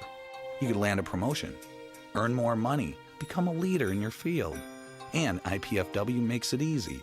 With affordable tuition, night and weekend classes, and more than 20 graduate programs from business to education to public affairs and more. Become the master of your future. Indiana University, Purdue University, Fort Wayne. Your graduate university. Back to the first telecast of IPFW women's basketball this season. You see Amanda Jackson just winding to the left and left-handing it off the glass and in. She has 13 points. Miami will inbound the basketball underneath their own basket. They have 9 seconds left in the 30-second shot clock. Jackson gets it, watched by Roberts, driving, again that left-handed shot, this time it's strong. Lewis Carlisle, high off Great the floor to rebound. pick up the rebound. Dons could tie or take the lead. Haluska Jackson with the is foul. fouled by Jackson. That's Amanda's first, team second.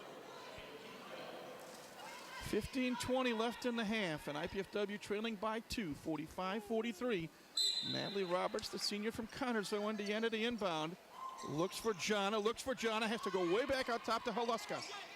Sarah, freshman out of Aliquippa, PA. Here's another Aliquippa, former high school teammate. Zoop, back to Haluska. Natalie Roberts looking for Jana Lewis Carlisle. Still plenty of time, 15 in the shot clock, and Zoop is fouled by Ashley Hawkins. Is it Neal, or is the officiating getting a touch tighter here in the second half? Yeah, I think it is. Probably changed her shirt or something in the locker room. Put on a new whistle. Amanda Jackson will have a seat on the bench. Stephanie Ford in the lineup. Inbounds pass stolen by Hawkins. Terrible pass. Yeah, here come the Red Hawks, and Hawkins loses it out of bounds. Yeah, there's a return favor. Fortuitous break for IPFW. 14:56 to go. Mastodons trail Miami of Ohio 45-43. Jordan Zoop with the basketball. Watched by Ashley Hawkins. Don't pick it up there. Yep. Bounce pass to Lewis Carlisle. Jana will back it up and move to her left.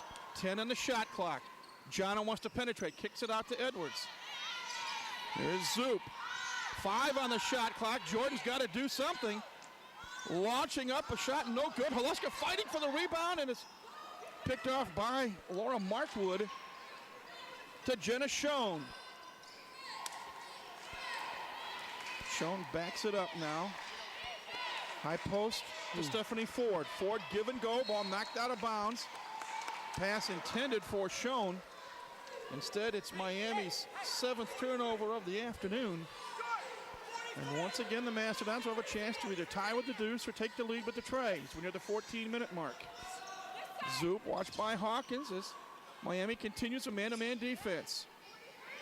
Jana Lewis Carlisle watched by Jenna Schoen. Wants to drive on Jenna Schoen. Baseline shot off the glass and in, count it. And there'll be a foul as well. There was a set play there for a clear out. Leadership. Well, yeah, and Chris called a set play from the sideline for a clear out on that side. Jana Lewis Carlisle. Well, before she shoots a free throw, timeout on the floor. A full timeout, 13:52 to go. We'll take a break and come on back to the Gate Center. You're watching Mastodon Basketball on CATV.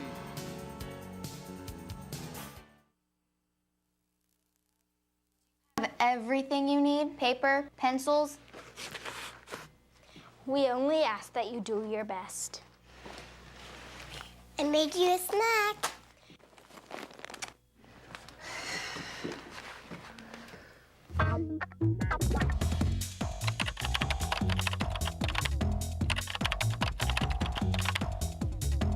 Indiana University, Purdue University, Fort Wayne. One university, two great names. Salam. Jam. Salam. Hey, what? Reader. Apa apa? Pa. Mia. Shanti. Yep, Changyok di. We all want the same thing. Peace. And Rotary clubs Sola. are making it happen. Happy. Through international scholarships for young people to promote peace and understanding La Fe. around the world. Rotary. Humanity in motion. Here's a look at the senior from Lexington, Kentucky, Jana Lewis Carlisle, driving to the basket, making the bank shot, and drawing the foul from Jenna Schoen as well.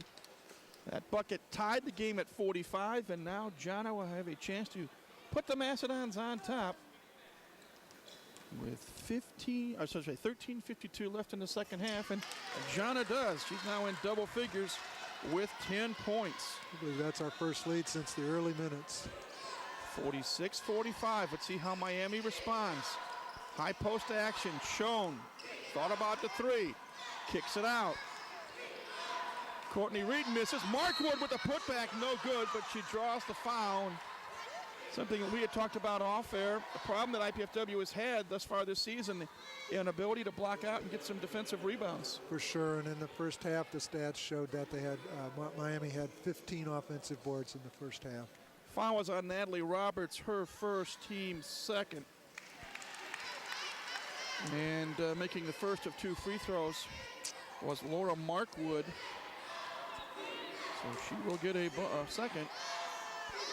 And that was no good. Sarah Haluska with the rebound. So 1-2 at the stripe. We're tied at 46.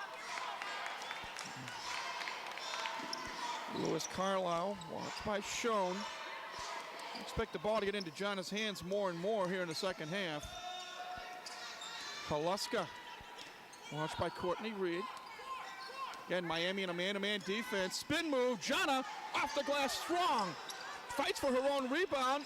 And whoa, we got a whistle. A foul going to be called. Sarah Haluska saying, why isn't there a travel?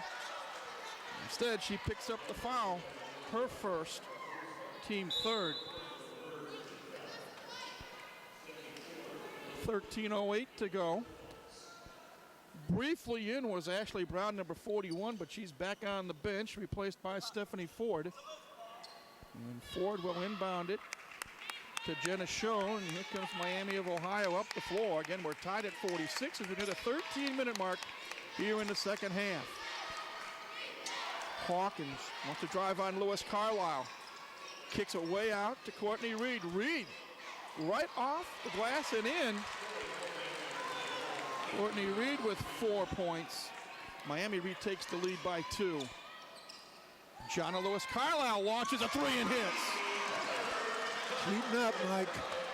Her second tray of the afternoon. It's IPFW on top, 49-48. Al, you mentioned it. It may go down to the last possession. Who has the ball last? Jenna Schoen, a turnaround jumper, short. Rebounded by Jordan Zoop. Mastodons on the run. Jonna Lewis Carlisle wants to drive on Schoen. Tries to rub off a pick. Hands it off to Haluska.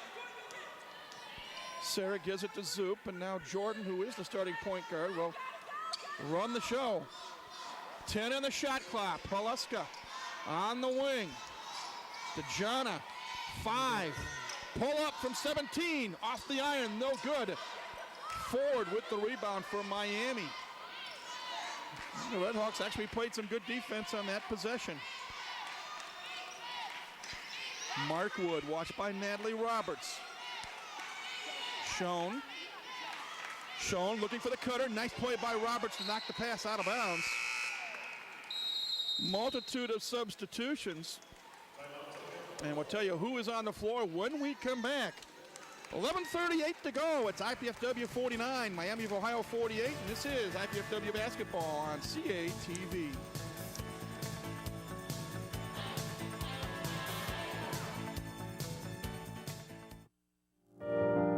Living with diabetes is the pits. When I wake up, the first thing I have to do is check my blood sugar. I just want to feel like all the other kids without pricking my fingers or injecting myself with insulin. Diabetes is rough on my whole family. When I was diagnosed, my mom couldn't stop crying.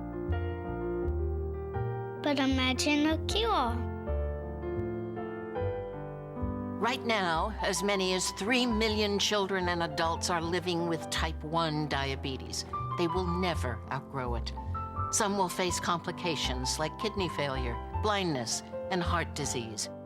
That's why the science the Juvenile Diabetes Research Foundation is supporting is so critical. Imagine a cure.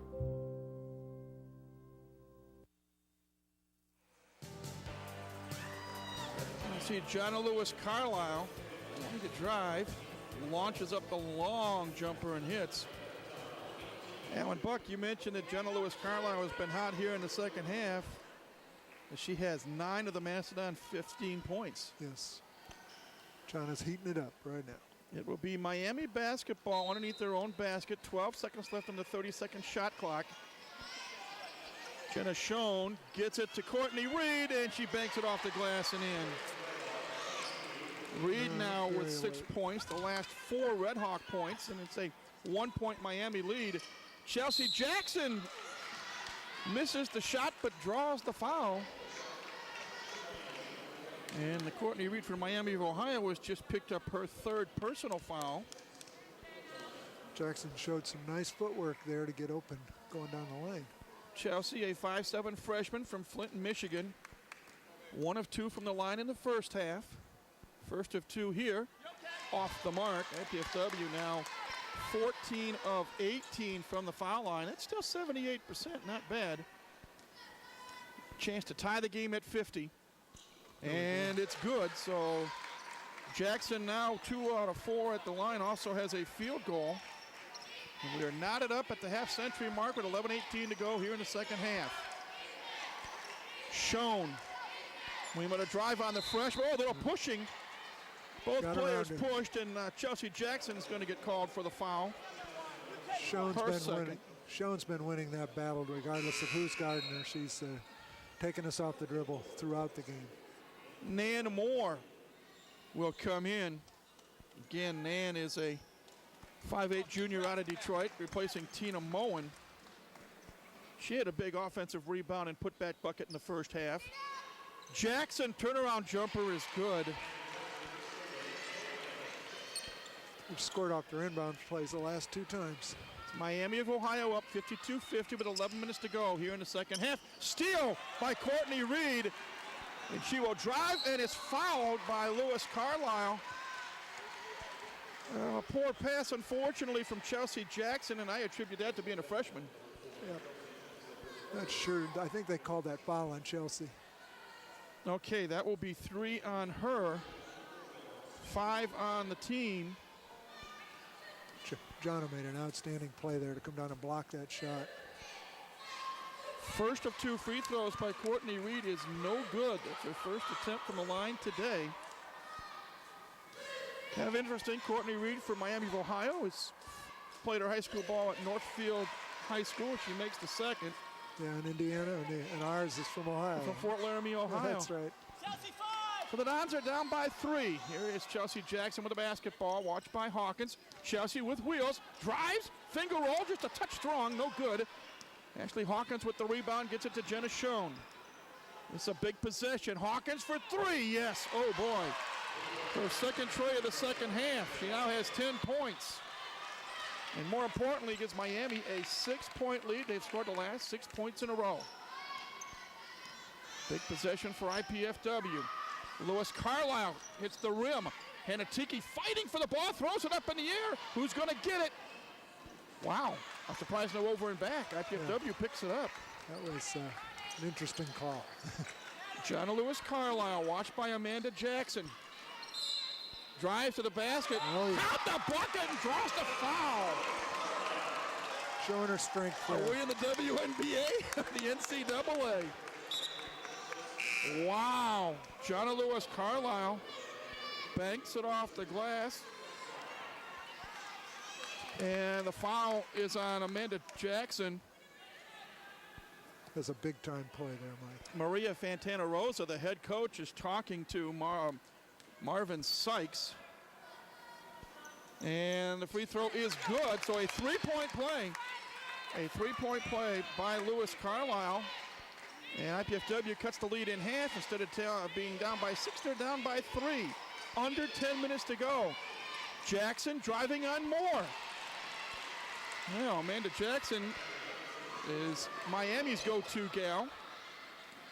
6 second half points. She has 17 in the game. Jordan Zoop, watched by Hawkins, gives up the dribble. Fans working around the perimeter. Lewis Carlisle, strong, but Roberts with the putback, no good. And a foul, I believe, on Miami. Ooh, Jonna Lewis Carlisle hit the deck hard. I think she's okay. Amanda Jackson has just picked up her 3rd foul for Miami. 7th team foul.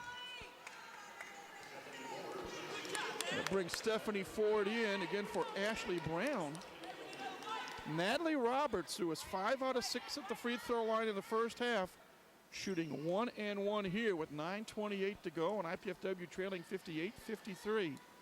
Big free throws. It's up in the air, and it is good. Very good. It's a big foul on Jackson. It really is. One more free throw coming for the senior from Connersville, Indiana. Going for point number 7, and she goods it. 58-55. Miami with a 3-point lead in the basketball. 9:20 to go here in the second half. Inside pass for Jackson. Gets around Moore. Knocks it off the glass in. Count it, and she is fouled. Chris just gave me a look. That girl has serious talent. That was a big-time move right there. Nan Moore with her first personal foul, team 6th. She will step out. Jordan Zoop back in. And there's a good look at Amanda Jackson going for her 20th point of the afternoon, and she gets it. No question why she was all MAC last year. 61-55, Red Hawks on top with 9:10 to go. Zoop, is tripped. Inadvertent trip by Hawkins. Fortuitous break for IPFW. Ashley Hawkins now has 3 personal fouls. It's the 8th team foul, so it's a 1-and-1 situation for Jordan Zoop, in the freshman point guard out of Aliquippa, Pennsylvania.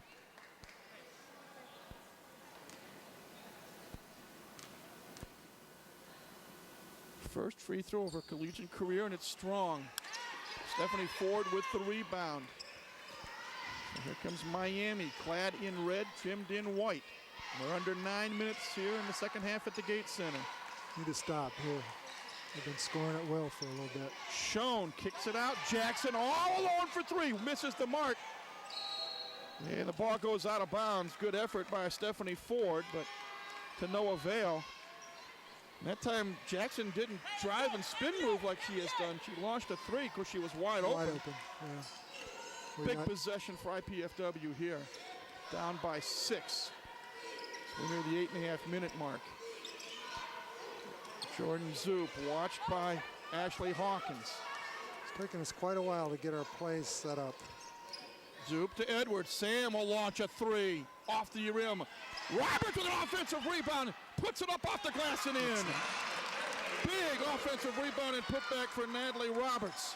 Long arms came in handy there. 61-57. The Miami lead cut to 4 with 8:08 to go. 9 points for Natalie Roberts here this afternoon. A big plus. Schoen looking for Jackson in the post. Spin move on Lewis Carlisle. Foul before the shot. Let's see who they call it on. It is on Jonna Lewis Carlisle. Now she does have 3 personal fouls. And we have timeout on the floor. 7:55 to go. It's Miami of Ohio 61, IPFW 57. This is IPFW Women's Basketball on CATV. I get Pizza! Pizza! I must eat. Wait, what is this? Capsicum anum? Agaricus bisporus? Allium cepa? Can we eat this? Peppers, mushrooms, and onions. Eat your pizza, man. Honey. Indiana University, Purdue University, Fort Wayne. One university, 2 great names. Tell me what's bothering you. As a hot dog, I know I'm responsible for some bad things. Now they say my cholesterol is a risk factor for stroke. And how does that make you feel? Like a big weenie. High cholesterol is an important risk factor for strokes. Eating right and exercising can help. But National Stroke Association wants you to know that even the healthiest people are at risk. So ask your doctor about medicines that can lower cholesterol, like statins. It's even more important if you've already had a stroke. Visit stroke.org today. Back to the action. Here is a replay. Samantha Edwards all alone from behind the arc and a little bit strong, but watch Natalie Roberts with the long arms. Gets the rebound, gets control of the ball, and banks it off the glass and in. Natalie with 9 points on the afternoon, including 7 of 8 at the free throw line. 61-57 our score. With 7:55 to go, and Amanda Jackson will be at the line. And is it 1-and-1? Yeah. Free throw is good.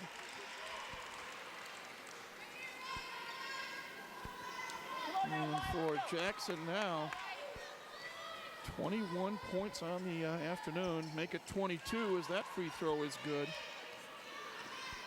And she scored the last 7 Miami points at 63-57.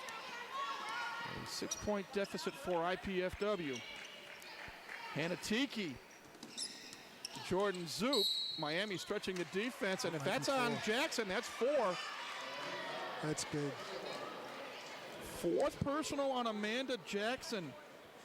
9th team foul. Jordan Zoop at the line, 1-1. Courtney Reed will come in. Amanda Jackson marked the time. 7:40 left in the second half. When Jackson picks up her 4th foul, we'll see how long Maria Fantana Rosa keeps her on the bench. Zoop knocks down the first. She'll get the bonus. She can bring IPFW to within 4 with 7:40 to go. And she does. Zoop now with 5 points in the game. 63-59. Miami with the lead in the basketball. Hawkins, who got off to a quick start in the second half with 5 quick points. Driving on Lewis Carlisle, trying to draw the 4th foul on Jana. No good. Offensive board, however, Miami with a fresh 30. Reed driving on Edwards and Roberts, and one of them clobbered her. The shot is no good. Samantha Edwards will pick up the foul. That's Sam's 2nd. Team 8th.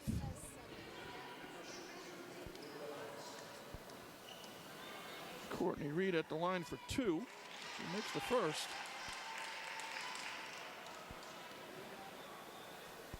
Here we go, White, keep her off, Jordan. One more coming.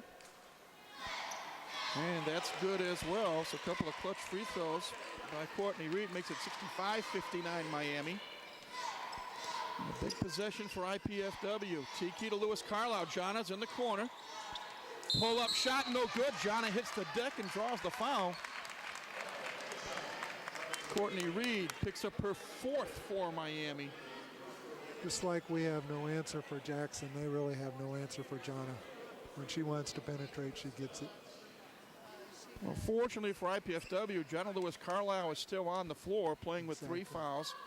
And Amanda Jackson is on the bench with 4 as Jana knocks down the first of 2 free throws. Is that the 4th foul for Courtney Reed also? Yes. All right. She has a seat. Brianna Dunlap comes on the floor. One more free throw for the senior from Henry Clay High School in Lexington, Kentucky. And she knocks it down. She's 4 of 4 at the stripe this afternoon. She now has 18 points, one shy of her season average. In a press. Dunlap wants to drive on Tiki, cut off. All alone was Markwood. She's double teamed. Roberts, Edwards, and Zoop picks off the ball. Good steal for Jordan. Here's Tiki. She'll launch a 3 off the glass. Oh, it'll be, the ball sticks, which means it becomes a turnover. Ball goes over to Miami. Perhaps a touch quick on the shot out? Yeah, probably. Yeah. I would have liked to have seen somebody take it to the basket there. We had it out on the run. Natalie Roberts tried to jump up and get the stuck ball knocked out. And now we need somebody to either bring another ball in or throw it up. Of course, the men's basketball team is taking on Indiana State over in Terre Haute this afternoon. First of a 2-game road trip. Mastodons got their first win of the year Thursday night against, I'm trying to think who they played. Manchester College. Right. And they are taking on Indiana State at the Holman Center in Terre Haute. And then they'll go on to Lincoln, Nebraska to take on the Cornhuskers of the Big 12. Now here we go, Miami with the basketball. Schoen back on the floor. She has it. 65-61 Redhawks, 6.5 minutes to go. Markwood will launch a long ball and hit. Oh, that hurts. Laura Markwood with her first tray. Let's see how IPFW responds. Tiki wants to drive. Shot no good. Offensive board by Hannah. Roberts is blocked. And here comes Miami. Jenna Schoen at the 6-minute mark gets instructions from the bench. High post to Markwood. Back to Jenna Schoen. Schoen wants to drive on the freshman Zoop. Pull-up jumper from 16, in and out. Zoop with the rebound. IPFW down 68-61, a big possession. Jordan going strong, left-hand shot short. Roberts fighting for the rebound. We have a foul or a jump ball. I think it's going to be a jump ball, and IPF, well, if it is, then Miami would get possession. I thought they just had possession. Now it's going to be Mastodon basketball. Maggie O'Connell in. Hold ball. Samantha Edwards will inbound it.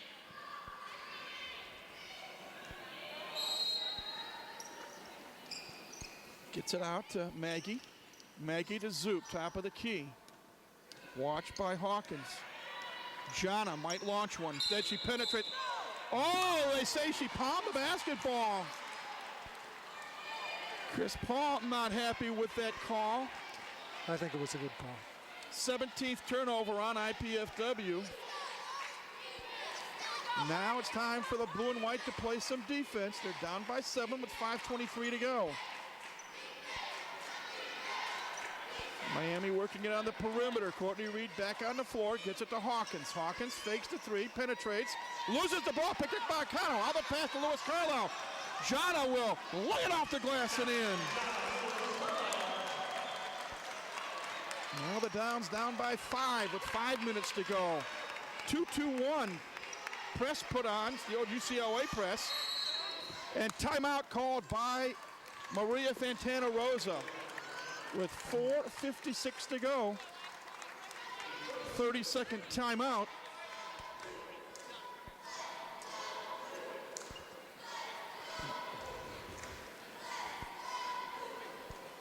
Okay, timeout situation. IPFW has 4 timeouts left, and Miami has 2. That may come into play. Okay, the latest Mastodon scores and stats are available on the World Wide Web by going to GoMastodons.com. There you can check up on the teams, players, and you can even order tickets as well. Again, GoMastodons.com, the official Mastodon Athletics website. 4:56 left. Miami of Ohio 68, IPFW 63. It's the home opener for the Mastodons here in 2007-2008. Looks like Jackson's back on the floor with 4 fouls. That'll be interesting. They'll be going to was on the bench for just under 3 minutes. Little weave action here is Jackson. Watched by Chelsea Jackson. Shown. Edwards steps out. Long three-point shot off the rim. Jana pushes the ball back, but Schoen picks it up. No outlet person. And it's a fresh 30 for Miami of Ohio. Hawkins watched by Lewis Carlisle. Long Schoen shot off the rim. Fight for the loose ball. Again, Miami with the offensive board. Jackson playing with 4 fouls. Gets it to Schoen.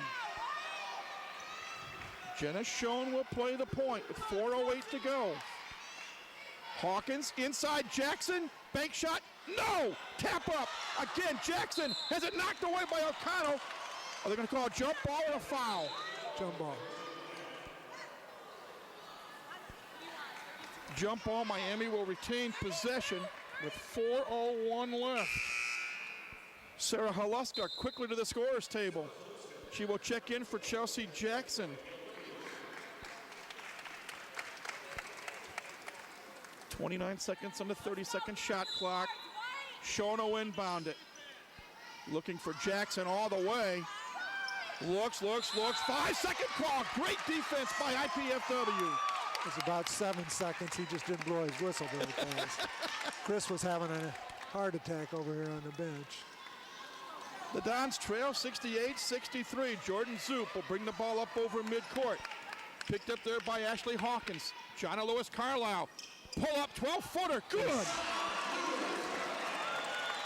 The lead is cut to 3. 68-65 with 3:45 to go. Jenna Schoen. High post to Ford. Back to Schoen. Now IPFW drops back on the defense.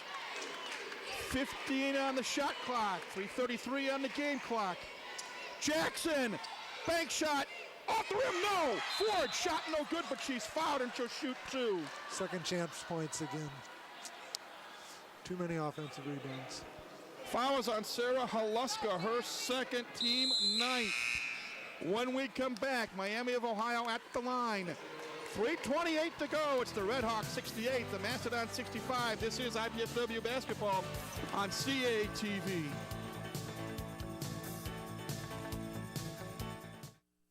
I guess I'm like like most kids, I work hard, I go to class, and I want a degree that's going to mean something. I had offers from other universities, but I wanted the best out of my college choice. I wanted a great education and the campus life to go with it. Student housing, Division I sports, I found it all right here at IPFW. Hey, this is my university, my life, so it's got to feel right. I'm really glad I chose IPFW. I love it here. Go to their website. Indiana University, Purdue University, Fort Wayne. One university, two great names. What can dinosaur tracks teach us about those long extinct creatures? On this month's edition of IPFW Up Close, we'll discuss Professor Jim Farlow's recent trip to Spain to track those tracks. Do teachers teach differently from one country to another? Professor Jeff Nowak was in Macedonia this summer teaching teachers to teach. We'll talk to him about that experience and about the new NISTEM program. And we'll talk with the campus coordinator of the United Way Fund Drive to find out more about where your contributions are going. Join me, Susan Alderman, for IPFW Up Close, Sundays at noon. What a home opener for the IPFW women's basketball team. Here you see Jonna Lewis Carlisle pull-up jumper from about 12 feet. Nothing but net. Jonna with 22 points on the afternoon, one of two Mastodons in double figures. The other, Samantha Edwards with 13. We got 4, right? 3:28 to go. Miami of Ohio on top 68-65, and Stephanie Ford will be at the line to shoot 2. And she was fouled by Sarah Haluska. First free throw is good. Ford has had a huge game. She's got 16 rebounds in this game. She has 6 points as well, going for number 7. And that's good. So 2 clutch free throws by Stephanie Ford. Makes her score 70-65. Ford on the bench. Courtney Reed and Amanda Jackson both playing with 4 fouls on the floor for the Red Hawks. Right. Jordan Zoop, the freshman point guard, looking for her senior teammate, Jonna Lewis Carlisle. Haluska. And they call a double dribble. Thought the ball touched Haluska, but the... Well, that was a bad call. Here comes Miami. IPFW just has to play tough defense and get over it, so to speak. It's a big possession. Inside for Jackson, spin move on Haluska, in and out, no good. Haluska fights for the rebound, and she is hammered. Natalie was in there again. She's doing a good job. Foul is going to be on Laura Markwood of Miami, I believe. That is her 3rd. We're in double bonus situation for both teams. So 2 shots coming for Natalie Roberts.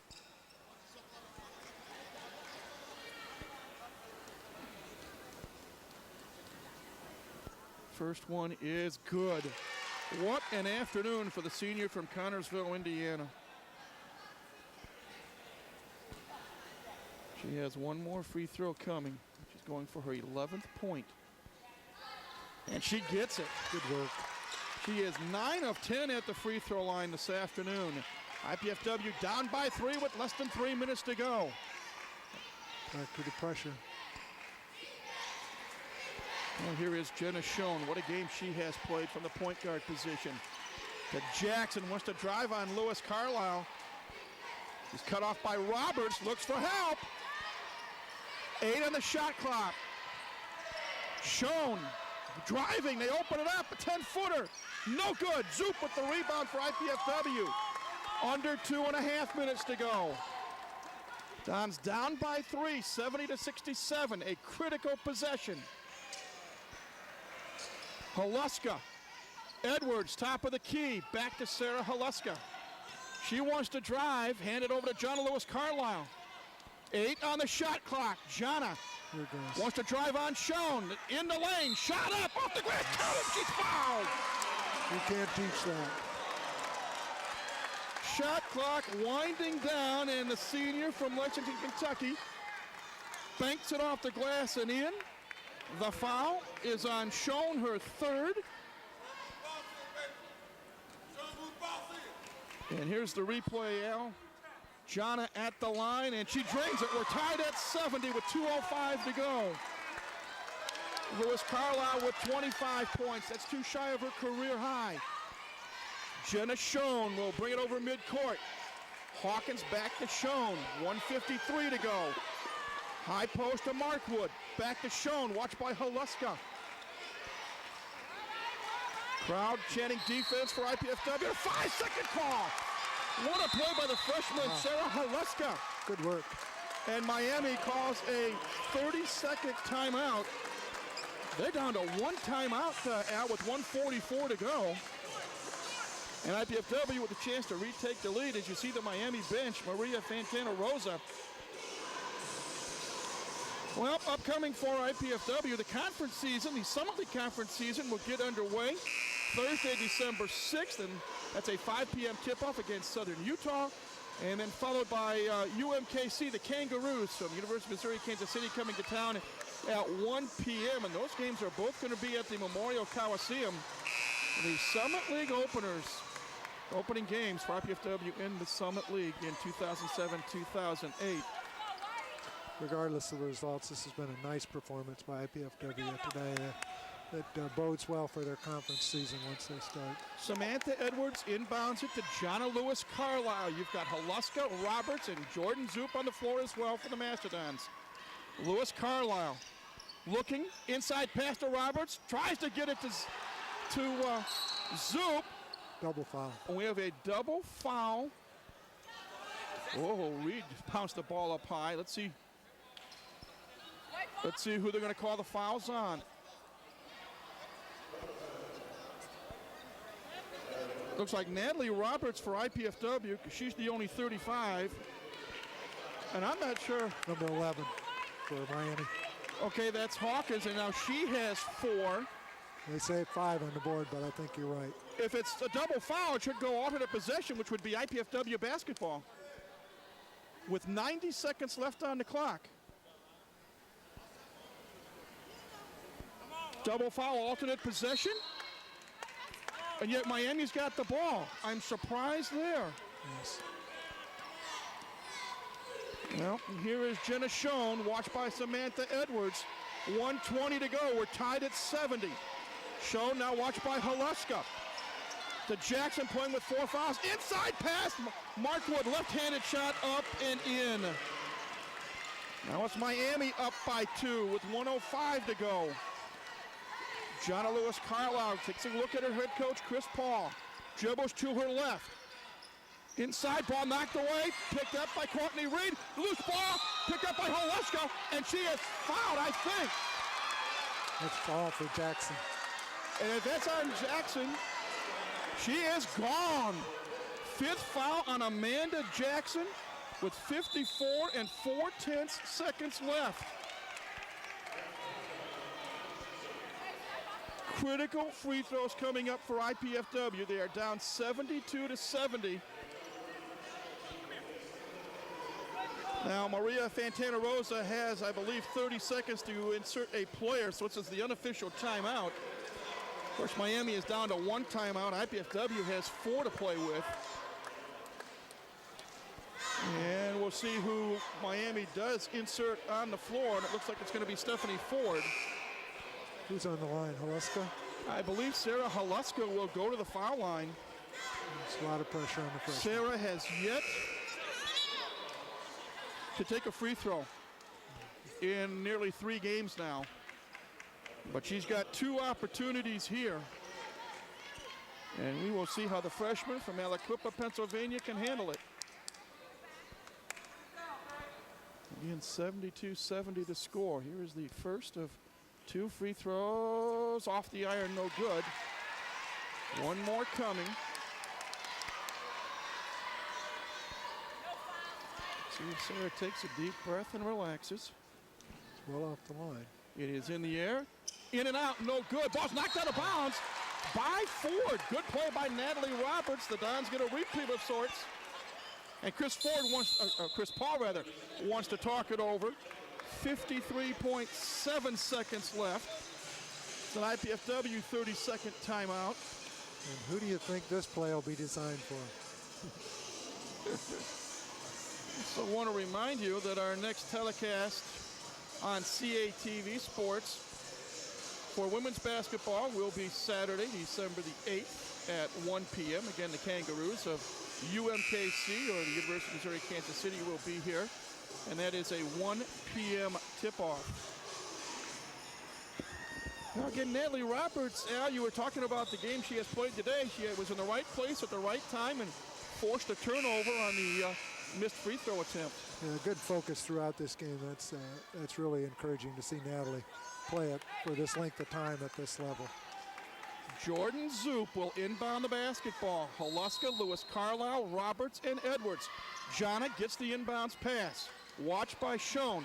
Jana, pull up, 15-footer, good! And timeout called immediately by IPFW with 46.8 seconds to go. If she was 5 inches taller, she'd be playing at Kentucky or Tennessee or somewhere. Wow, what a shot, clutch shot by the senior. She has 27 points, and again, those 27 points matches her career high. She scored 27 against South Dakota State on January 29th, 2005. What's your money on time I made basket? And right now, we're being asked to show the time of the basket. The time. They want to see a replay if possible, and they want to see the time on the clock when the basket was made. Right. I can see it. Okay.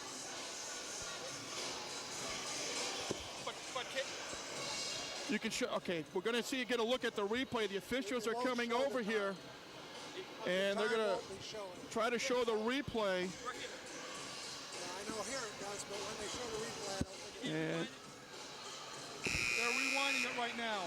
I got 48. I was going to say 48-3. Okay, they're checking to see what the time is when the last basket was made. Yeah. Okay.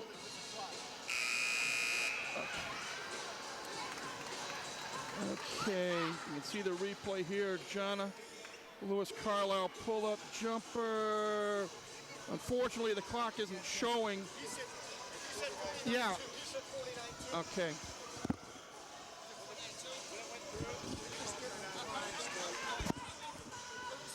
Well, the officials again are trying to decide. They actually think it was, right now the clock shows 46.8 seconds left. And they're thinking it might be a little bit more on the clock, more along the lines of 48 and change. They're going to go to 48.4 seconds. 48.4 seconds is what they're going to show.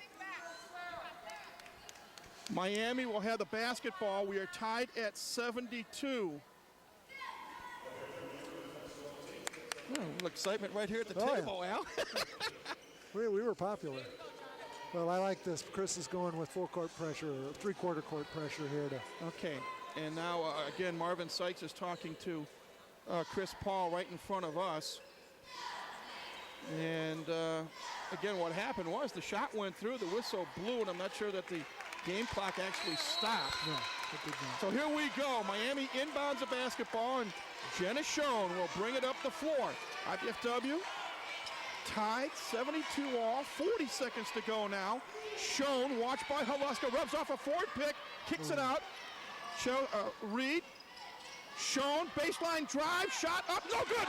Rebound, Holuska of IPFW, and now we've got a whistle and a timeout called by IPFW with 27.4 seconds left.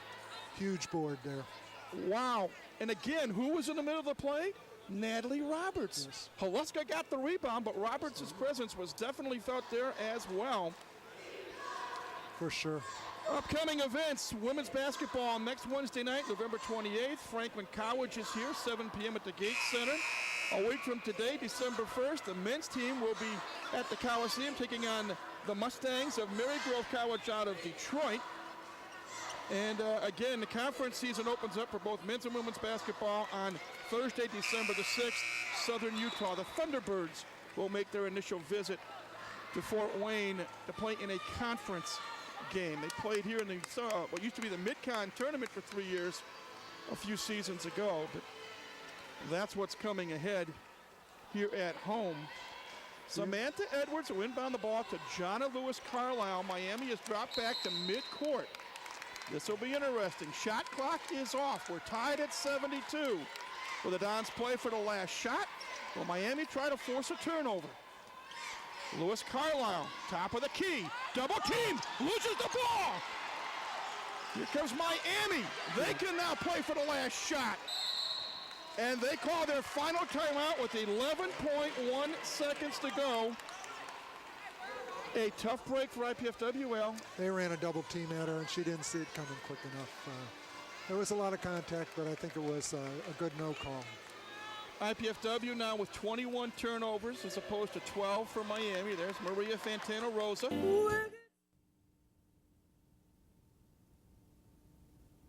Double bonus situation for both teams. Miami is out of timeouts. If IPFW might be able to apply a pressure on the inbounds pass, yes, maybe they could force a turnover there. I tell you, this has been an excellent women's basketball game. Win, lose, or draw. 72-72. And we hope you have enjoyed this inaugural telecast of IPFW women's basketball for 2007-2008 here on CATV. John Lewis Carlisle, Jordan Zoop, Samantha Edwards, Sarah Haluska, Natalie Roberts on the floor for the Mastodons. Courtney Reed, Jenna Schoen, I expect her to take the shot. Laura Markwood, Stephanie Ford, Ashley Hawkins on the floor for the Red Hawks. They might try to dump it down inside. Schoen with the inbounds pass. Working her is Sarah Haluska. 7 seconds. Schoen driving to the basket. Pull-up jumper. No good. Tap up. No good. Tap up. Ball in the air. And we're going overtime unless there's a foul. Edwards hit the deck. We're going to play some extra basketball. Oh, yeah. It's a good day for it. A flurry of Miami shots at the end. IPFW fans breathing a sigh of relief. No fouls called. And we're going to play at least 5 more minutes of basketball here this afternoon.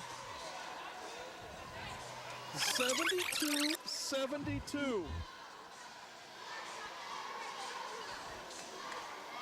Most 2 minutes, not even a minute, 90 seconds.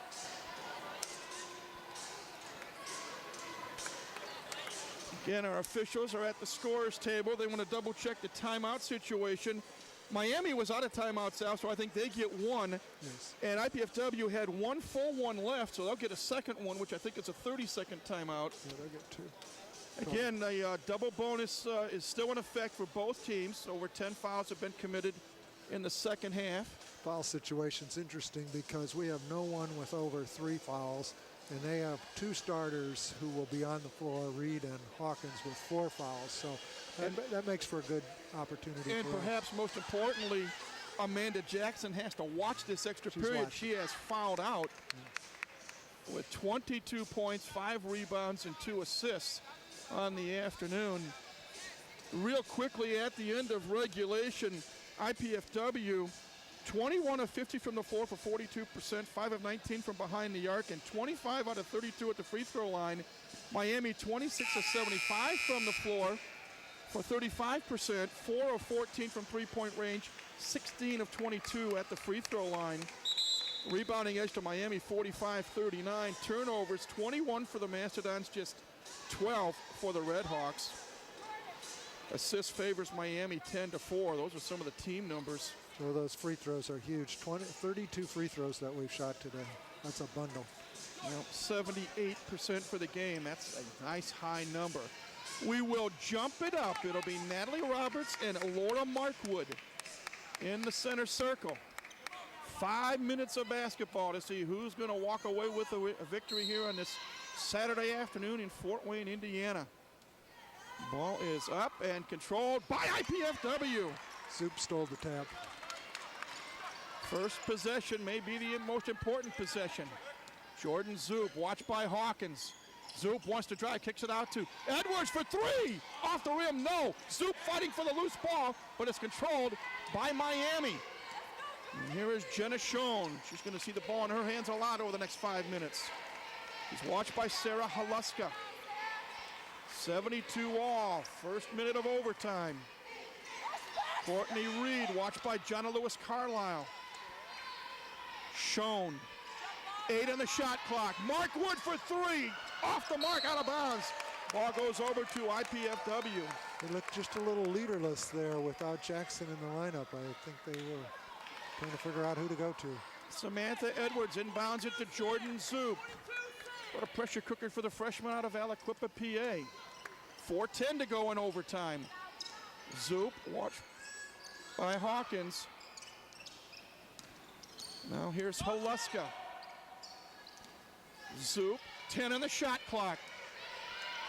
Zoop will launch a 3. Off the rim, no. Holuska tries for the offensive board, but it's picked up by Miami. Now here is Schoen. Schoen quickly up the floor. Picked up by Holuska. Ooh! That was a foul. Sarah Holuska could have gotten called for the foul. Fortunate break there for IPFW. 12 on the shot clock. Schoen off a forward pick. Drives to her left. 15-footer.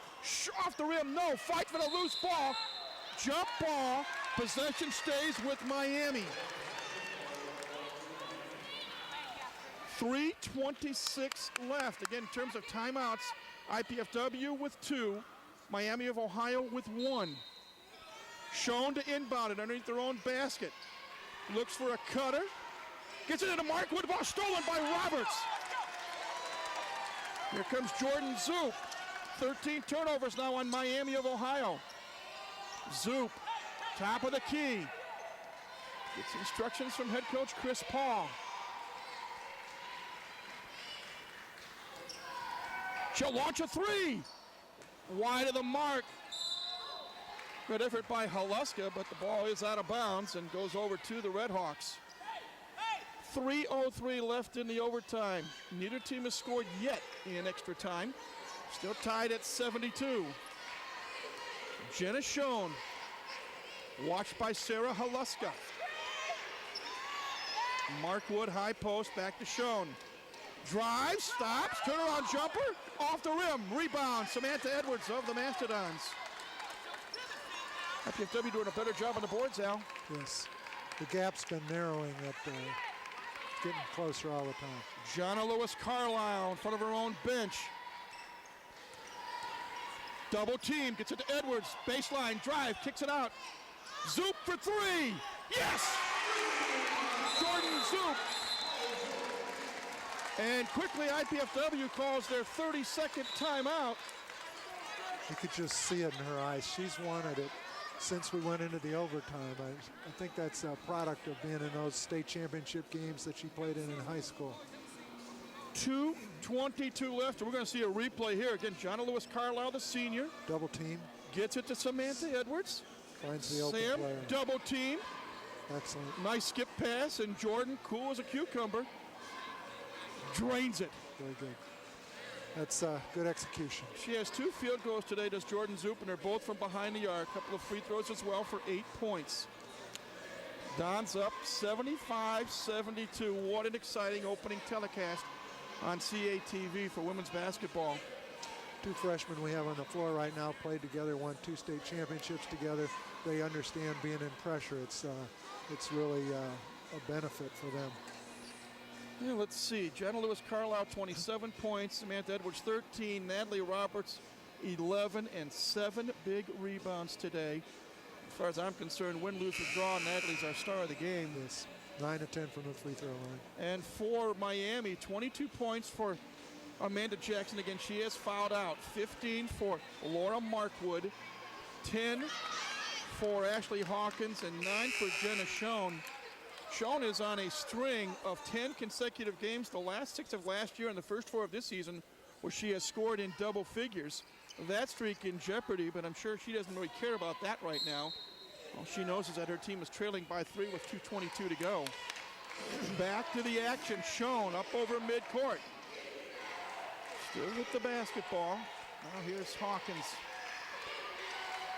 Hawkins watched by Zoop, back up top, and offensive foul, Miami! Coach Paul's been calling for that call all night with the referees, and they finally gave it to him on a moving screen there by Stephanie Ford. Stephanie Ford with her 3rd personal. It's a player control foul, no free throws. IPFW gets the possession. And we are down to 2 minutes in overtime. IPFW on top, 75-72. Jordan Zoop, watched by Hawkins. They're denying Jonna the ball. 12 on the shot clock. Jordan takes matters into her own hands, gives it to Roberts. 6-footer off the mark. Rebounded by Hawkins. Well, Natalie had the look. It's just a touch strong, hit the opposite side of the iron. 90 seconds left. Shown, watched by Haluska. Here's Courtney Reed, wants to drive on Lewis Carlisle. Blocking foul, John and Lewis Carlisle, that's 4. 1:24 left.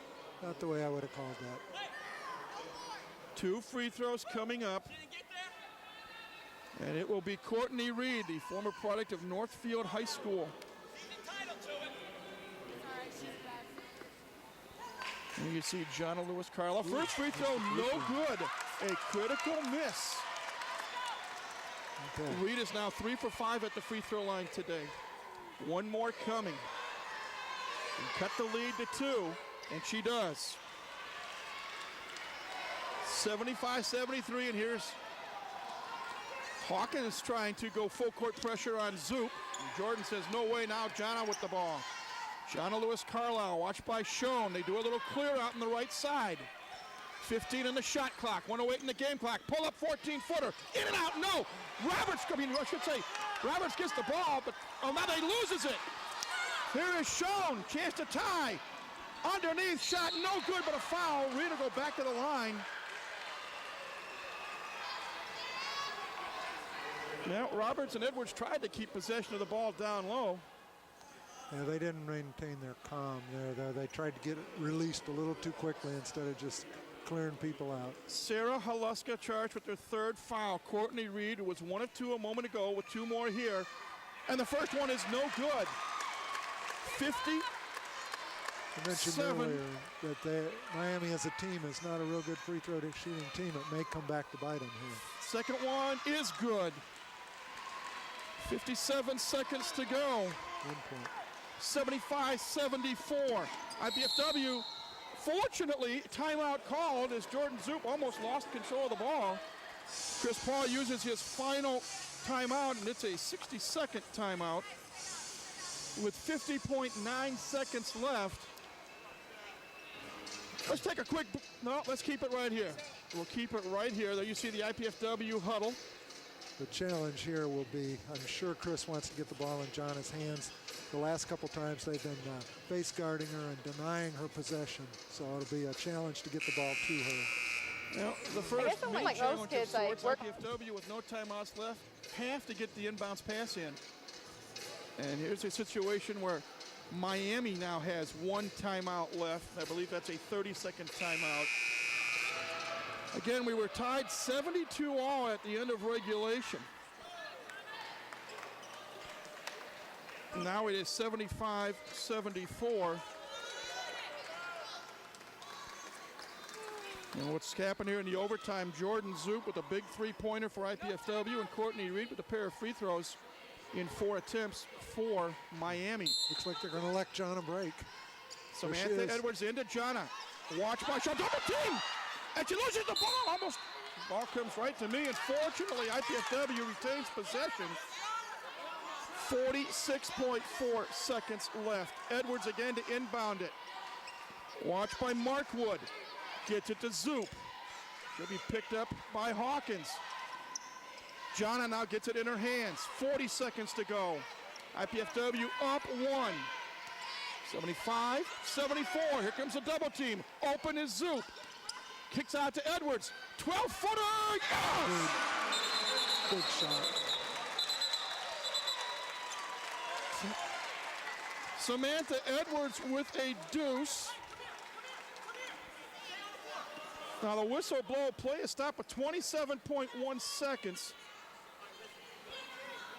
Now IPFW is out of timeouts. Let's see what. They're trying to figure out the clock, I believe. Marvin Sykes talking to Maria Fantana Rosa. Now they're going to actually bring it down, or bring it up 28-6. 28.6 seconds to go. 77-74, IPFW up by 3. Miami inbounds the basketball. Jenna Schoen has it. Over midcourt. Now she calls timeout, so Miami exercises their final timeout with 23.7 seconds left. There's a real clutch shot from Samantha there. She really set herself up nicely, took her time, and drained that 15-footer.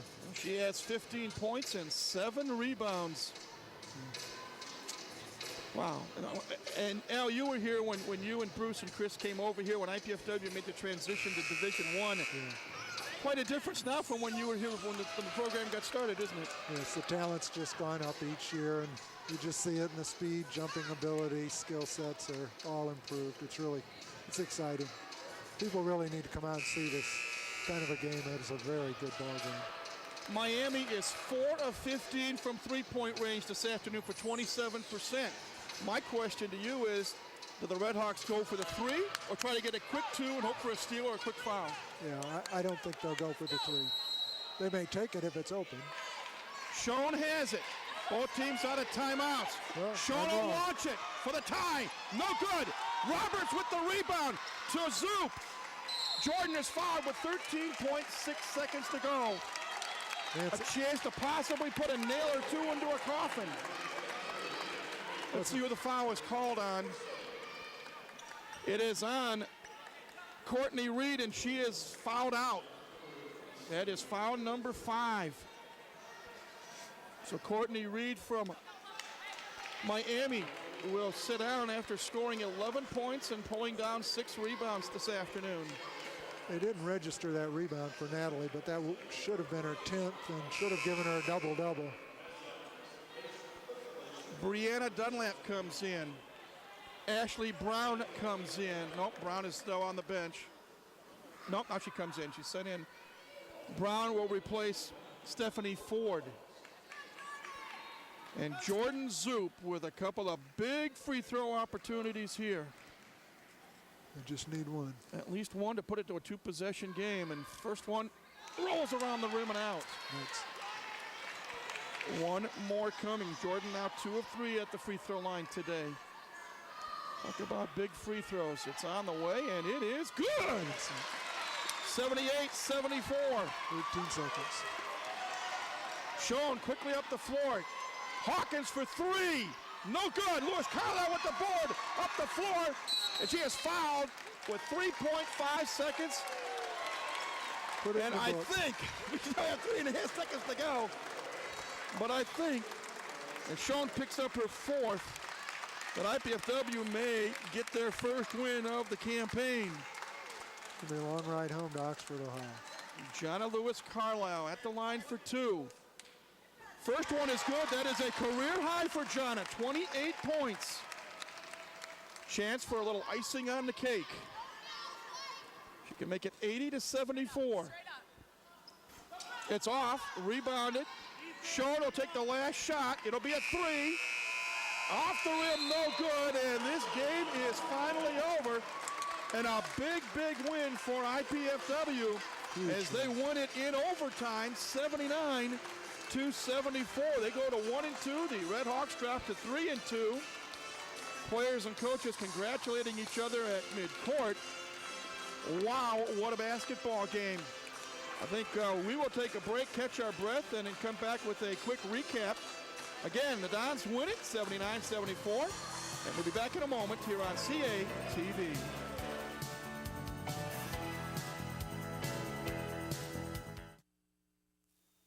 That book was all right. Next. You know, if she continues to spill product at a rate of 3 per hour, unit cost, say 60 cents. Factor in breakage, downtime, lost sales, you're looking at $2,400 a month.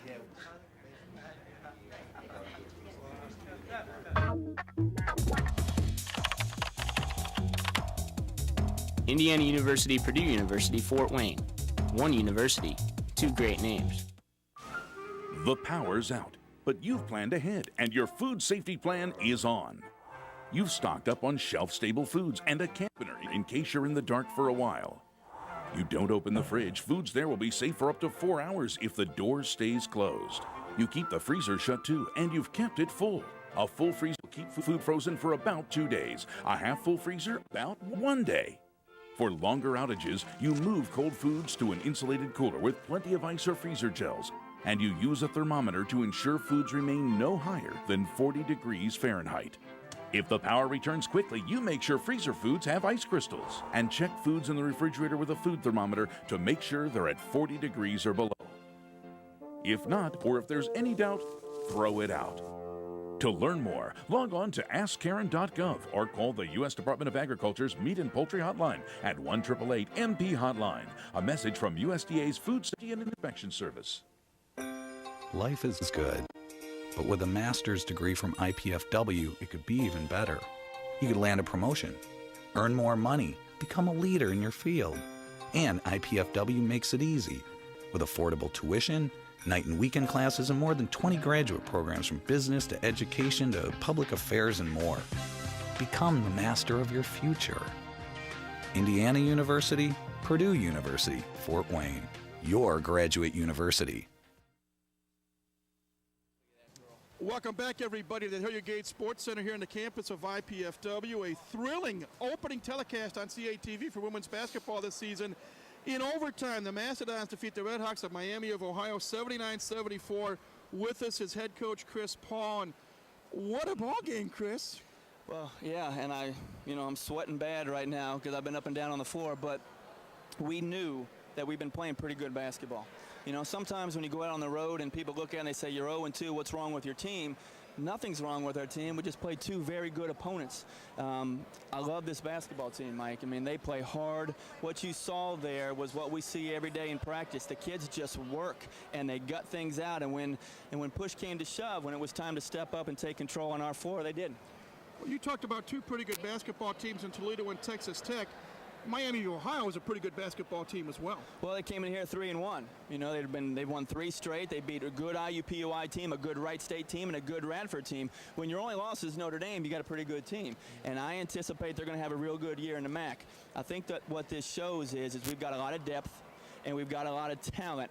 Now all we got to do is start believing in what we're doing, and hopefully this will snowball a little bit. I think so. And boy, I know you were excited about the way Natalie played today.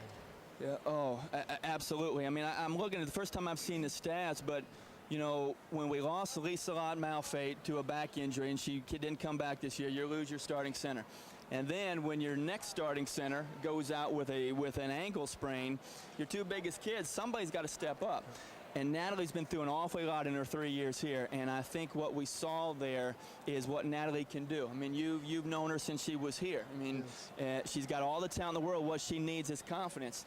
And if she looks at this stat line and sees what she can do against a good Miami team, that just bodes well for the next 27 games.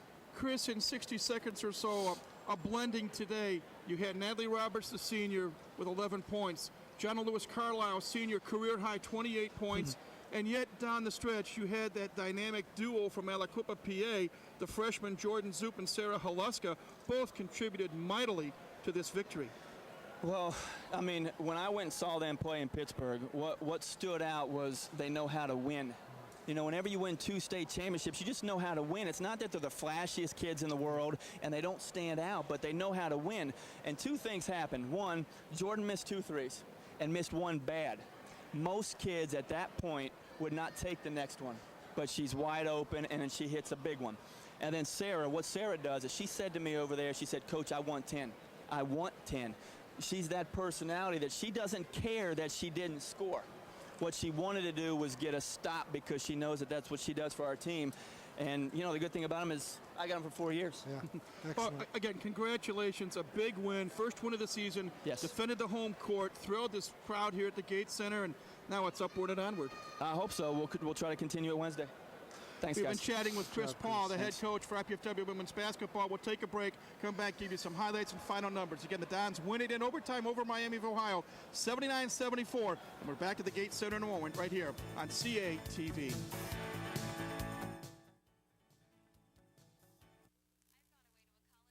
Class size is small. I've gone away to a college with a beautiful campus. I've gone away to a college. There cares about diversity? I've gone away to a college where I get to live in my own apartment instead of living in a dorm room. I've gone away to a college that really isn't that far away at all. I go to IPFW. IPFW. I go to IPFW. To find out more about college life at IPFW, go to our website. Indiana University, Purdue University, Fort Wayne.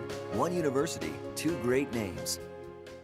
When it comes to dogs, cats, and kids, sharing just comes naturally. They share their toys, their beds, even their favorite snacks.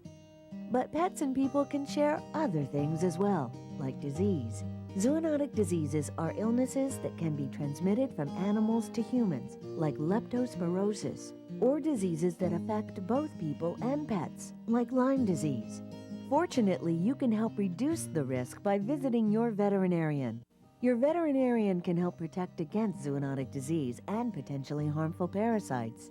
Most important, a wellness exam from your veterinarian twice a year can help detect, treat, or prevent health problems before they become serious.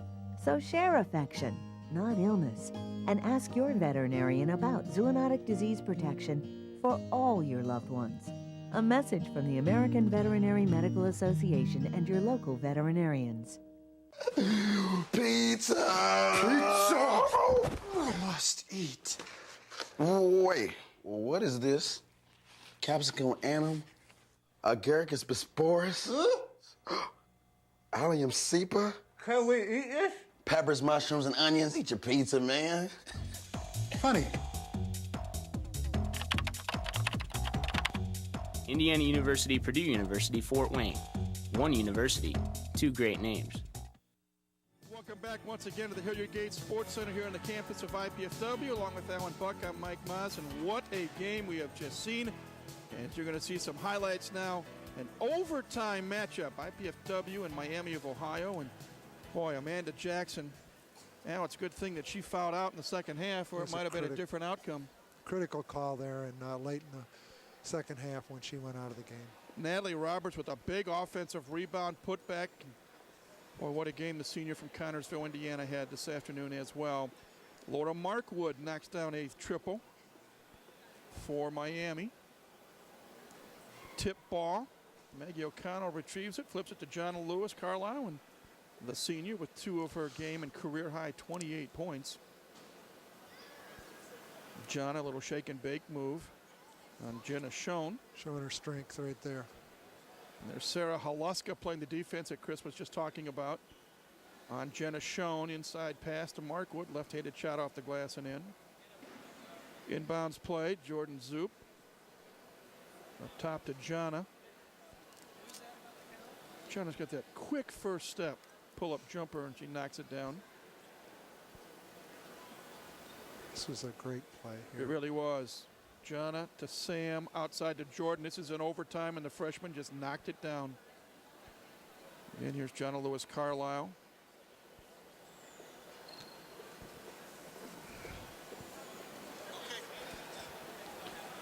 And there's a final shot there. Here are some of the team numbers. IPFW 23 of 57 from the floor for 41%. 6 of 23 from behind the arc. And 27 of 36 at the foul line. They had 6 assists, 45 rebounds, and 4 steals. And from Miami, 26 of 81 from the floor for 32%. 4 of 18 from three-point range. That's 22%. 18 of 26 at the free throw line. They had 10 assists, 51 boards, and 14 steals. Individually, IPFW had 3 players in double figures. Jonna Lewis Carlisle, career high 28. Samantha Edwards, 15. Natalie Roberts, 11. And for Miami, as we said, Amanda Jackson with 22. Laura Markwood with 15. And Courtney Reed with 11. Ashley Hawkins also had 10 points for Miami. And for your first telecast, Al, how did you enjoy it? It was excellent. It's great that it was such a nice game. Both teams played really hard and showed a lot of talent. Miami led for the bulk of the first half, actually led for the bulk of the contest, but a couple of quick comebacks and some big play in the second half. Well, that'll do it for our telecast of IPFW women's basketball. Again, thanks to everyone here at CATV. Thanks to you, Alan Buck. And thanks to you for tuning in. Once again, our final score in overtime, IPFW 79, Miami of Ohio 74. CATV back on the air 1 week from today, December 1st. The men's take on Marygrove. We're back with women's action on the 8th against UMKC. But again, our final score, IPFW 79, Miami of Ohio 74 in overtime. Thanks for being with us as we say goodbye now from the Hilliard Gate Sports Center here on the campus of IPFW.